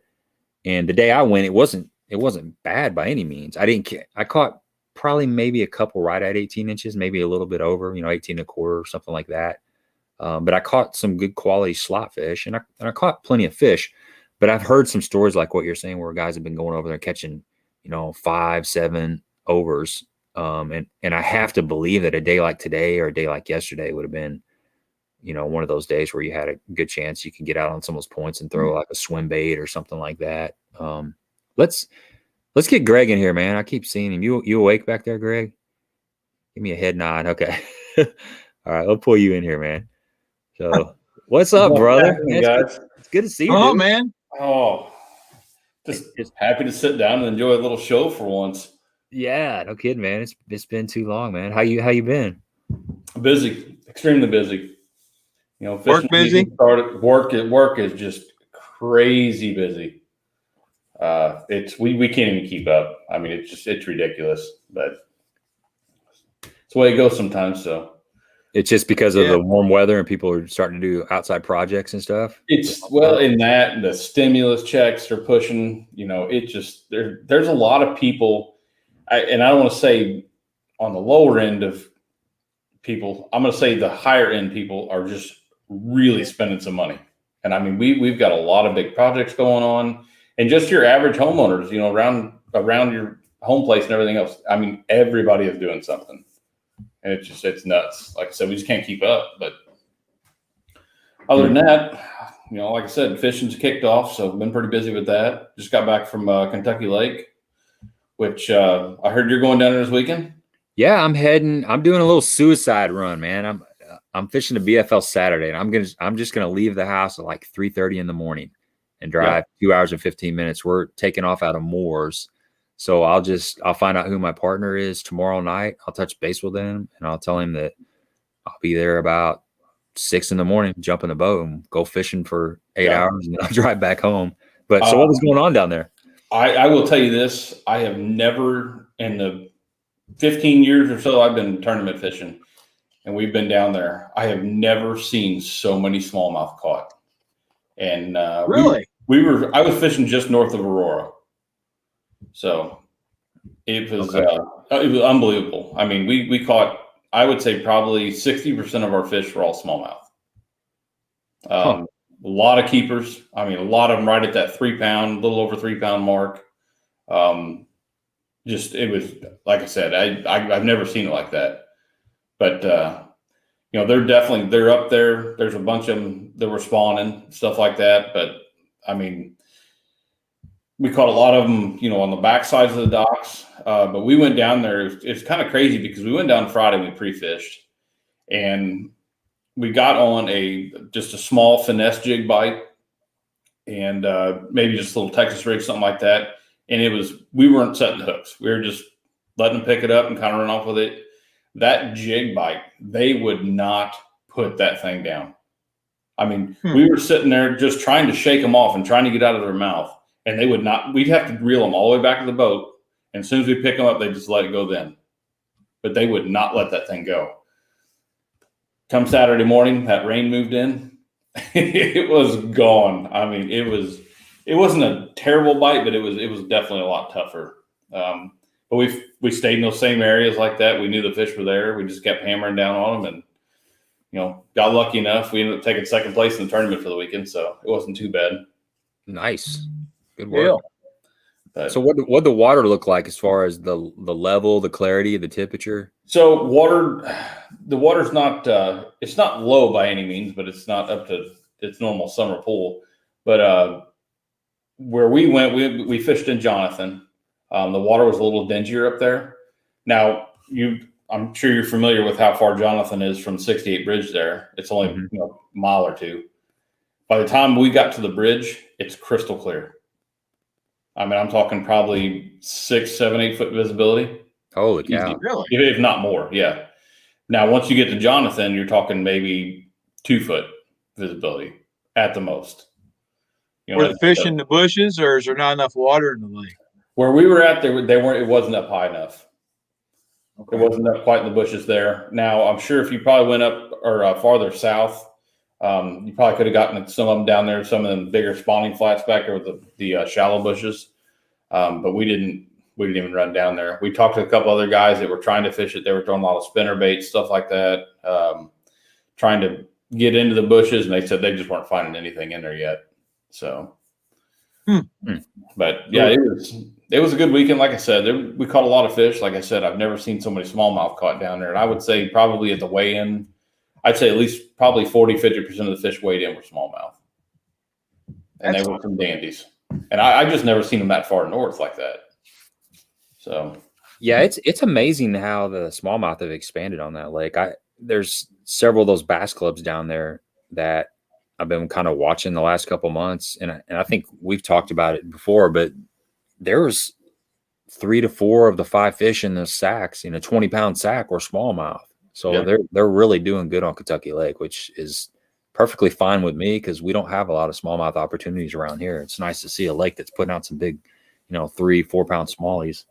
Yeah. It was and the bite down there was, like I said, the Friday we went down and pre-fished, and like I said, they would not let go of that jig. Now Saturday we had that rain, that wind that come and set in all day long. I mean, it never stopped raining. We were still finding them up, in that probably that 3, maybe 4 foot water, or 3 or 4 foot deep water. They were either right underneath the walkways in the back of the docks, or they were just on like you guys were talking a while ago about the 45-degree angle banks. That's where we found a lot of other ones too, you know. But I don't know. It wasn't a great bite, but it was good enough. So What kind of trailer were you using on your jig? on that one, actually, I kind of picked these up by accident. So I went and I was, I like the Bandito bug. I've had a lot of good luck with that. And I went to pick up a couple of packs at Academy probably 2 weeks ago or whatever. Threw them in a basket, went out, whatever. I went to go use one, and they are the 3.3 inch Bandito bugs. They're miniature ones. I didn't even know they made it. Huh? I didn't either. They actually worked really good for a jig trailer. So I went between that and a rage crawl with a black and blue rage crawl. That worked pretty good. My partner was throwing, I think, the Yum crawl. So okay, so you had black and blue jig too. Yep. Okay. I was actually throwing the Cumberland jigs. Cool. So, good deal. Yeah, that Procaster's a good jig, man. Comes through rock, excellent. I was actually testing that out on them 45-degree chunk rock banks. It does a dang good job. It does a dang good job. I got a lot of confidence in it on Lake of the Ozarks when I was down there and throwing it around that all those different rocks. My buddy Mike, man, he was getting hung up like all the time. He was throwing a Jewel finesse football jig, and I seriously, I'm no kidding. If I'm lying, I'm dying. I would go an hour without actually getting hung up with that jig fishing right behind him. I don't know what it is about the head design. I was fishing a little bit lighter jig. I was throwing like 3/8 ounce and he was throwing a 1/2 ounce. But I was like, man, you need to cut that jig off and throw it in the water. Tie one of these on. So and it made a believer to me. Like I said, kind of the same thing with us. My partner was throwing a different, I don't even know what kind of jig it was. And he was having the exact same problems. He was getting hung up. He broke off a couple of them. But yeah, that Cumberland Pro, I mean, I had no issues with that thing. It's greater on rock. On rock. So I heard you make the remark a while ago about making fun of the spinning rods, but just to let you know, I was throwing one this past weekend. So I had the old roller worm out in a little shaky head, little mushroom shaky head, and it was getting bit. So heck yeah. Hey man, there you go, bud. Whatever they're biting on, right, Ron? Whatever they're biting on. Like Ron said, you got tools in your bag, you might as well use them. So yeah. Heck yeah. I've never been mad when I was reeling a fish in because I was using some particular lure. At that point, I wasn't really worried about the lure. Right. That's right, man. Ronald wants to know any reports for Kincaid. And I was just talking to my buddy Alan. They fished a little club tournament there Sunday, and he was catching his fish on a speed crawl. I was kind of proud of him because that's one of my favorite baits. But he was just flipping a speed crawl. Main lake grass areas. I mean, I know it's a big lake and that's pretty general, but I would say definitely you want to have your favorite pitching bait, just some kind of soft plastics or something. And that's really the only report. Now I was there, like it's been a week ago, and I was throwing the mag speed crawl in a June bug color, and I fished the no wake area, and I didn't get bit in there. Now, typically that's really good, and it may be good right now. It just wasn't on that day. They got some fresh rain and it got really chocolatey. And I spent like 4 hours back there messing around. I couldn't get bit. I was in the right areas where there should have been fish. I couldn't get bit. I had to go out more main lake to get bit, but it was a flipping bite. I threw a lot of moving baits and I couldn't get bit that day. So, if I was going there tomorrow or this weekend, I would definitely have some sort of flipping rod with some kind of soft plastics and the wind's blowing, spinner, just all the springtime stuff. So that's kind of a vague report, but that's from today, and that's from for the next couple of weeks. I'd keep an eye on the Shad Spawn. Yeah, any of these. Yeah, it should be hitting pretty here real shortly. Yeah, it's. I was actually surprised I didn't find it today at Egypt. Usually I can throw a spinnerbait and how they'll follow the shad will follow the spinnerbait into the boat. And but I didn't see that today. I was a little surprised. What's up, reef rubber? Yeah, that's if it's not happening, it's going to happen. Yeah, I'll be over there Saturday. We got a tournament over there Saturday, so I'll be able to try it out. No, at Egypt. Oh, Yeah. Fishing Junkie has any pointers on Lake Wapapello? Okay, so I talked to Doug Cheatham, and they fished last week. So this is a week old. Well, Sunday, so not quite a week old, but they fished that WAP circuit, and there's like 50 boats there. It took 26 pounds to win that one. And he said the river was 55 degrees and the creeks were 62 degrees. And he thinks that they were spawning pretty hard because he didn't do that good. Him and his partner didn't do that good in that tournament. And that's typically when they struggle, is when they're locked in on beds. So he's thinking that that's probably what happened. And actually the guys that won were friends of his, and they caught their fish on a jig and a worm fishing for spawning fish. And he said it was about 4 feet high right now, 4 feet above pool. That was today. And I imagine with the rain, it's probably going to get even more stained. But I tell you what, if you can stay in that about 1 to 5 foot above their regular pool down there, you can get them some pretty good brush down there. Yes. If it gets too high, it's like too much. But there's kind of like a sweet spot down there. Yeah. Let me read while we're on here. I got a list of just a couple lakes that I'll hit real quick before we get too far past this. So Phil Meyer, he was on here a while ago. He might still be on here. He was at Clearwater. I think it was this weekend, but he said the lake level was 6 foot high. Now this is not today. We've got some rain, so it might be higher, but the water temp was 57 to 60 and the visibility was 6 inches to 2 feet. He said there was a really solid jig bite, very windy. And I saw a picture that he posted. He was holding a nice fat fish up. Looked like it was about a 5 or 6 pounder. Devil's Kitchen, I got a report. This is from Saturday, and this is from Jeff Toberman. He said the water was about 2.5 feet low, which that kind of, I think Ron had mentioned how they're trying to keep it down like 1.5 feet to 2 foot to do some dam repairs or something. Is that right? Yeah, the secondary spillway, which is actually a road that runs off the north end. Yeah. I guess there's damage to that, so they're keeping it low until they get that fixed. Okay, so he said it was about 2.5 feet low. He said the treetops are very visible, which makes the navigation a lot easier. The water temps were 59 to 63, and he said it was not super clear. It was a bit of stain, and he didn't see any bedding fish. Now, this is from Saturday. He didn't see any bedding fish, but it was raining also. And he said it caught a lot of 10 to 13-inch fish, which is kind of typical for there, but he did have a 3-pounder for his kicker. And he was fishing with the Kincaid Bass Club over there. And check this out. Sean Hurst, the fisheries biologist for Department of Natural Resources in Jackson County and Rend Lake, sent me a couple emails over the last couple weeks, and they've been doing fish shocking surveys over there on Kincaid and Devil's Kitchen in those areas. And he said they've hit Kincaid twice. This is about 3 weeks ago or so. And he said there wasn't enough fish up shallow yet because the water was just cool enough that they hadn't pulled up. So they weren't able to get a good survey. They tried twice, but he said they're going to try it again. I haven't heard back from him, but he said they did go to Devil's Kitchen. And this was the week of April 8th.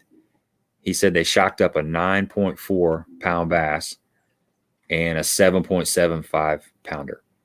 Yep. So that's on Devil's Kitchen. I have an interesting story. I got an interesting little tidbit on Devil's Kitchen.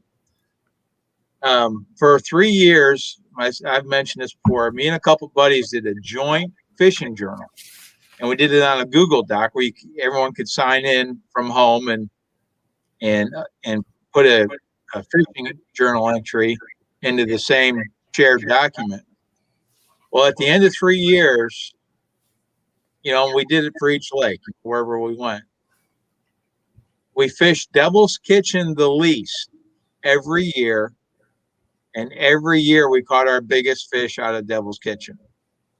So we had the least man hours on Devil's Kitchen, but still yet every year, the largest fish that we caught for the journal came out of Devil's Kitchen. And there's some bigs that live in there. There's not a lot of them, but there's some bigs. And if you hit it when they're vulnerable, which usually when the water gets a little dirty down there in the spring, there's some really good ones in there.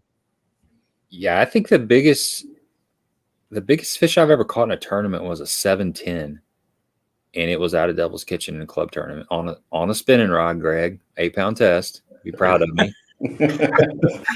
And the wind was blowing like 20 miles an hour, and I have no idea. It was actually on a Chomper's grub, man. You remember the Chomper's hula grub? I don't know. Got one tied on. Okay, yeah, it's just a twin tail grub with a little skirt on the front of it. Oh yeah. Got mine on a football head. Yeah, they had their own jig head. You know, had a little wire weed guard on there that was wrapped in plastic, and basically like a Ned rig, almost similar, kind of a mushroom head. Anyway, 8-pound test, and I caught that in the tournament, 710. I don't know how I got him in. I'm hoping Saturday I get to maybe even match or get close to my big one in Egypt that I caught that 7.25 over there. You need a 7.3, man. Hopefully you didn't catch them all last year. No, I've got a, what is it? I think I've got the 7. No, I don't have the 7.3. I had 2 7.2s. That's what it was. Yeah. And a 7.1. Yeah. You had a good year last year. Some bigs. You guys were talking earlier about the reels and not being able to find reels because they're out of stock and this and that. I have been looking for a month now for the Missile D-bombs in that super bug color. I cannot find those things. Oh, it's terrible, isn't it? Yeah. We stopped at Kentucky Lake at I forgot the name of it, Kentucky Outdoors, I think is the name of it or whatever. It's a pretty big store. I went down there and I went right to the Missile D-bombs. No super bugs anywhere. I asked him, I said, you guys got any of these coming in? He goes, we can't get them. So I don't know what. I'll tell you what I've been looking for. I've been looking for the speed craw, just the regular speed craw, and green pumpkin magic. That's a good color up north. And I've been looking for 6 months, and I can't find it. I mean, I can find a lot of the other colors from time to time, but I can't find green pumpkin magic to save my soul. Yeah, I thought that superbug color was kind of a secret color of mine. I didn't really tell many people about it, but I tell you what, evidently everybody knows about it. Ronald says Bluff City Tackle and Alton has them. Just there the other day and picked up a couple. I don't know if that's the color, the superbug, or is he's just talking about D-bombs. Yeah, I'll say I can find the D-bombs. It's just that superbug color. Oh, he says the Missile D-bombs in the superbug. So road trip. Might have to go to Alton, buddy. Yeah. Cody says that chomper garlic smelling things. Yeah, those are probably the most stinky bait ever made. You open that bag up and you got to open the window, open the door, and clear the room. It's ridiculous. So we're down to Fish at Kentucky Lake this weekend, and I use the Bang garlic spray a lot. I'm firm believer in that, and I wasn't even thinking about it. It's raining, wind's blowing or whatever, and I'm up in the front of the boat, and I sprayed a couple of times with my partner in the back. I think he about had a heart attack back there. He just inhaled it. He's like, my God. He's like, can you spray that the other way? I'm like, oh, sorry, man. I didn't even think about it. Yeah, it's like sniffing hot sauce or something, man. It'll light you up. Garlic salad, yeah.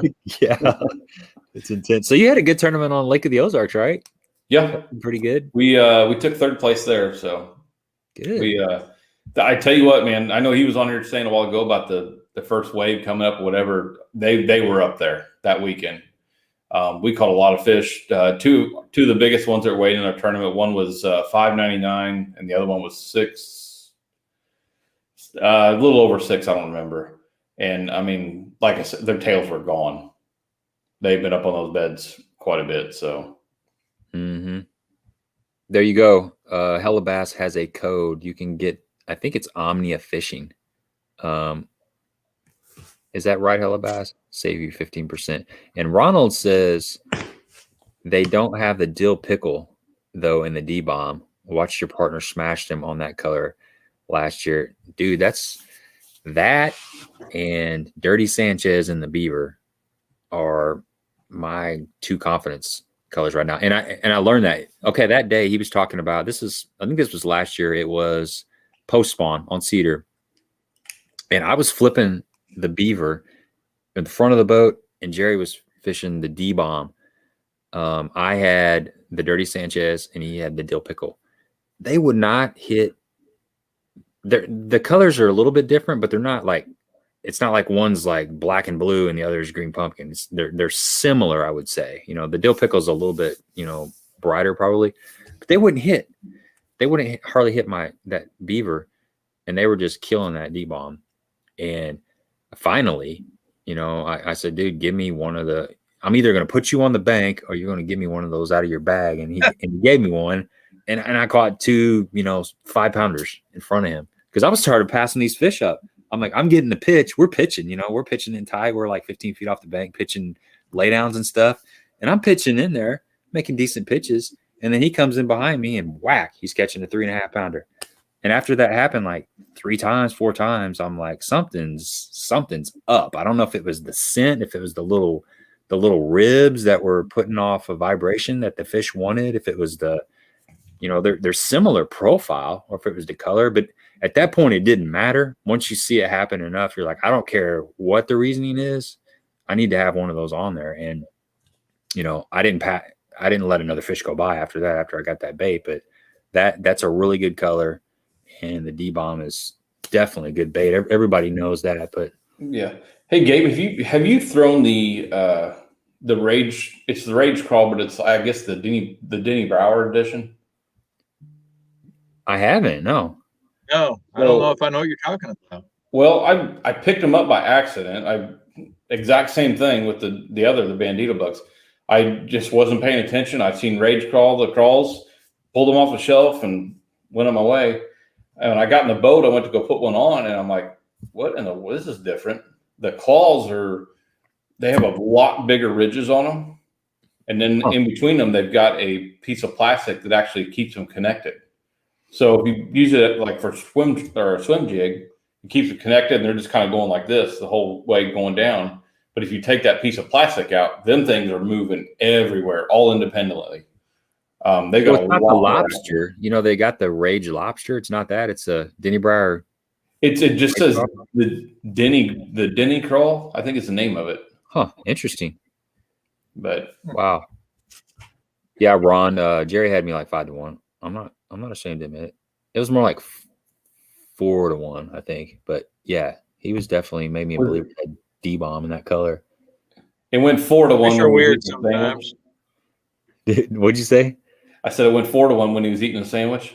Exactly. I said, man, don't you got another sandwich in there you need to eat? Why don't you sit down?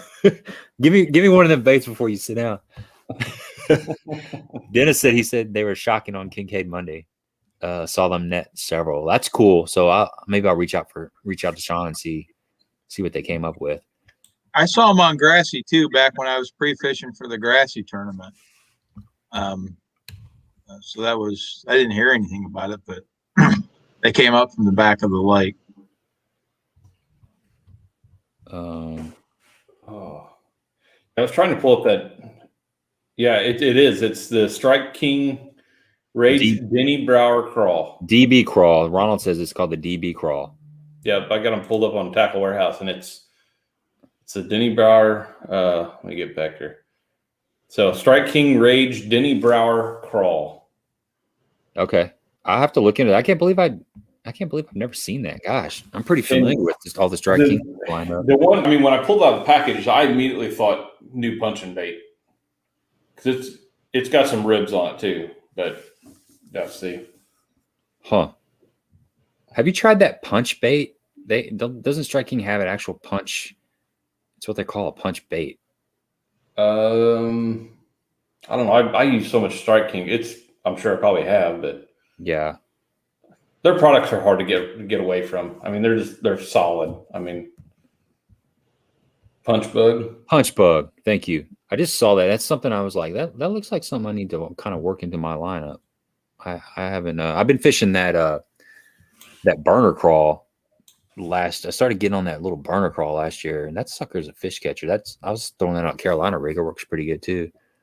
Tom wants to know, Ron, is there a super speed crawl and the ultra vibe crawl? Which one are you looking for? I think you're just looking for the regular ultra vibe, right? The regular ultra vibe, yeah. And I see them at Walmart a lot. Yeah, but not the green pumpkin magic. No, it's usually. I haven't checked Walmart yet. Or a green pumpkin usually. That's right, Hellabass. He's stocking up, man. When you heading up north? really soon, huh? Tuesday. Yeah, I knew it was coming up. Yeah. So Tuesday. You know what? I bought some of those. I got some packing to do, but I've got that part down to a science, and I can't wait. Found out yesterday. Hellabass knows Brian Wood's going to be up there with us. He's flying in the 4th. So maybe we can get him in the boat a little bit, a couple of those days or something. He may make you turn off the camera though. Hey, that's okay. Brian might be the best smallmouth fisherman on the lines. You And guys are rubbing this in, aren't you? I know, dude. I'm sorry. oh man. yeah, dude. Hey, wait. You sure you can't just call in sick or something? Call in dead for a week? That's what it would have to take. Yeah. Don't get me wrong. My boss tried to work every angle he possibly could. He knew how bad I wanted to go, and it was not happening. I probably need to just come by and put some duct tape around you and throw you in the trunk and go. Yeah. I mean, I wouldn't argue. I wouldn't fight at all. It'd be a submissive kidnapping. Yeah. Just make sure you leave a note for the wife. Gone fishing, be back in a week. Yeah. And Rich, thanks, dude.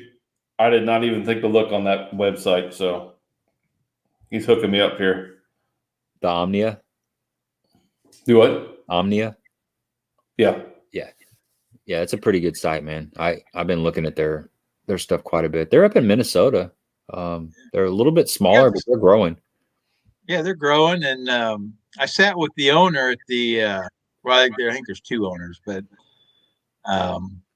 he was at the Smallmouth Alliance banquet in I guess it was 2019. And our last normal year up there before last year's goofiness with what was going on, but he's a really good guy, and glad to see them doing well. Good deal.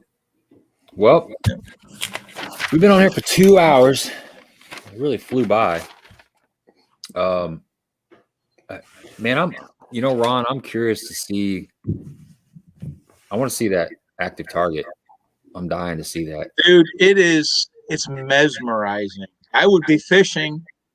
I was focusing shallow, this time of year, just throwing chatterbait to the bank, and I was catching fish. But then I'd look down at that thing, and you'd see these fish, and they're doing this.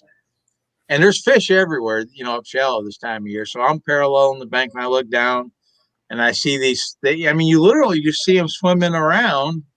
So then you turn your trolling motor to point at them, and next thing you know, you've wasted 10 minutes looking at these fish, and it's all new to me. So it's, I was probably looking at bluegill and crappie most of the time. I think I did see a couple bass.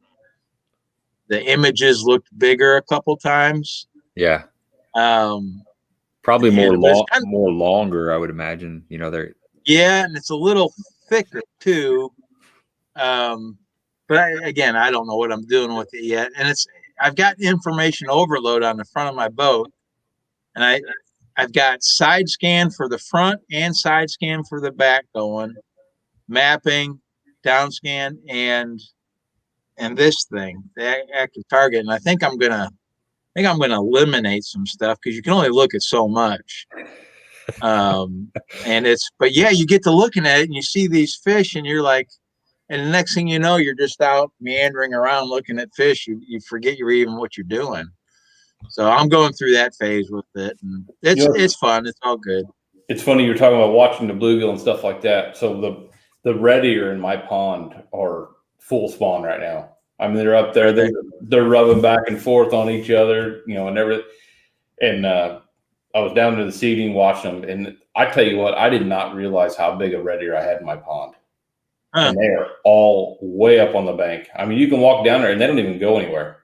They don't care that you're standing there or nothing. I mean, I'm probably maybe a foot from them. I'm pretty sure I could probably reach down and grab a couple of them, but it's kind of neat to watch, though. He said, Ron, you have to take it out of demo mode, man. That's what it seemed like. But then I know it wasn't demo mode because I could see my lure coming in. Yeah, I've been catching the crap out of the bluegill too, Greg. In my pond, they're up there they're up there shallow. I've been throwing just a fly rod. That's something I do out here, and I've been catching like 10 or 15, in about 30 minutes. It's fun. Yeah, I've got a little small open face reel. It's for like trout fishing. It's got 2-pound line on it. So I've been down there kind of messing with them. And I keep catching a bunch of crappie too. So I'm gonna have to start the fryer up here pretty soon. Yeah, I know. They've done spawn and they're done. So that's awesome. Yeah, Martin, I don't want to keep any of the ready or nothing like that. I like having them in there. So yeah, I got to get rid of the crane. We got a crane down here at the pond, and he was down there. Wife called me earlier today. I was talking to her, and she said that crane was down there right over them red ear. He said, just reached down, grabbed a big one gulp, it was gone. So she let Nellie go down after him.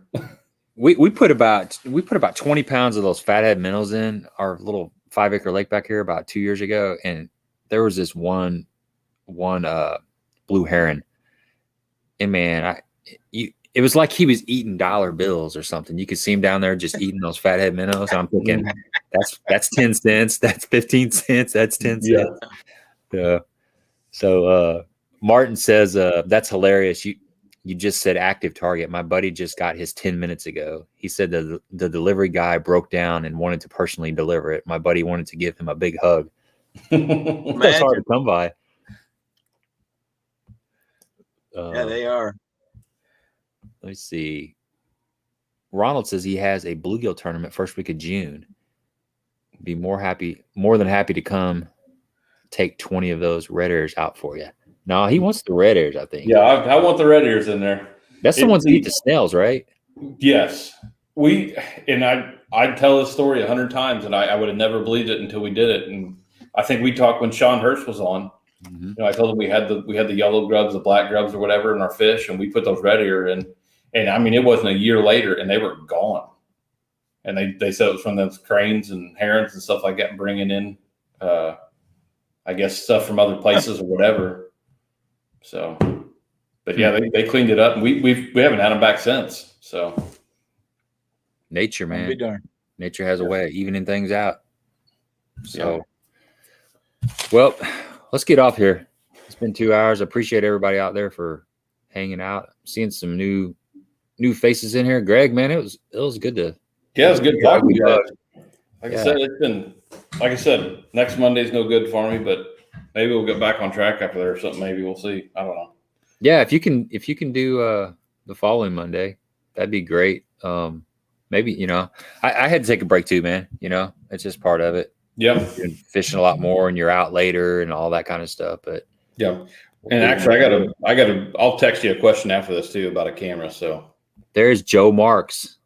What's up, brother? I haven't seen you on here forever, man. I hope you're doing good, dude. I think about you from time to time. It's good to see you on here. So, all right, man. That's all I got for you guys. Like I said, we'll do it Monday. I got Debo's fishing. He's a YouTuber. He's a content creator. Debo's a cool dude, man. He's gonna jump on for a while. We're gonna talk about. I don't even know what we're gonna talk about yet. We're just gonna talk about whatever comes up. We'll have fun. And so if you guys aren't doing anything next Monday at 7:30 Central, please join us again and share some of your time. And Ron, are you fishing Sunday? Do you know? Fishing a tournament or this Sunday? This Sunday. No, I'll probably be packing, honestly. That's right. I've got to. I've been procrastinating. So I'll probably fish Saturday, and then that'll be my last time here. And then I'll pack Sunday, Monday, and hit the road Tuesday probably. You fishing on Egypt Saturday? Yeah, I'll put it up here. Well, maybe if I see your Vexus out there cruising around, I'll come by and say hi. So, all right. What are you in? White champion. White champion. Mm-hmm. Okay. Cool. All right. Well, I guess I'll have to wait till Mille to see that active target. So. Oh, you're looking for fishing Sunday? Yeah, I was like, I'm gonna go over there and jump in the boat for you. I'm gonna do a video of that. Check that out, dude. So. You could just, I swear, when you first get one of these things, you could just go run around and look at stuff and just be mesmerized. Yeah, play with the different, just try and see what looks clear and what doesn't look clear. I remember it's crazy. We had one of the live streams, Greg, we were doing with one of the pros, and he was talking about how he swore he was going to fall out of the boat. Oh yeah, from looking at the live stream and hit something. Terry Bolton. Yeah, I can't remember who it was, but he's like, I guarantee that I will. Yeah, he said he wasn't paying attention what was in front of him. Yeah, exactly. Yeah. You're so mesmerized that he's going to hit a stump or something and fall out of the boat. Oh yeah, I could see myself driving straight into a dock over here at Egypt. I'm not kidding. Yeah, because you're not looking up ever. You're just looking. And like I said earlier, I was reeling in that chatterbait, and I had one come up behind it, and I saw it on the screen. It scared the hell out of me. Yeah, you don't have any post. That way you can put it up here in front of you. Or you can keep looking forward while you're watching it.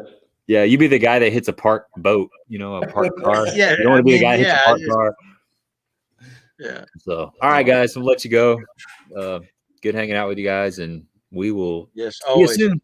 Yep. All right. All right, guys. See you guys. See ya. Later, all.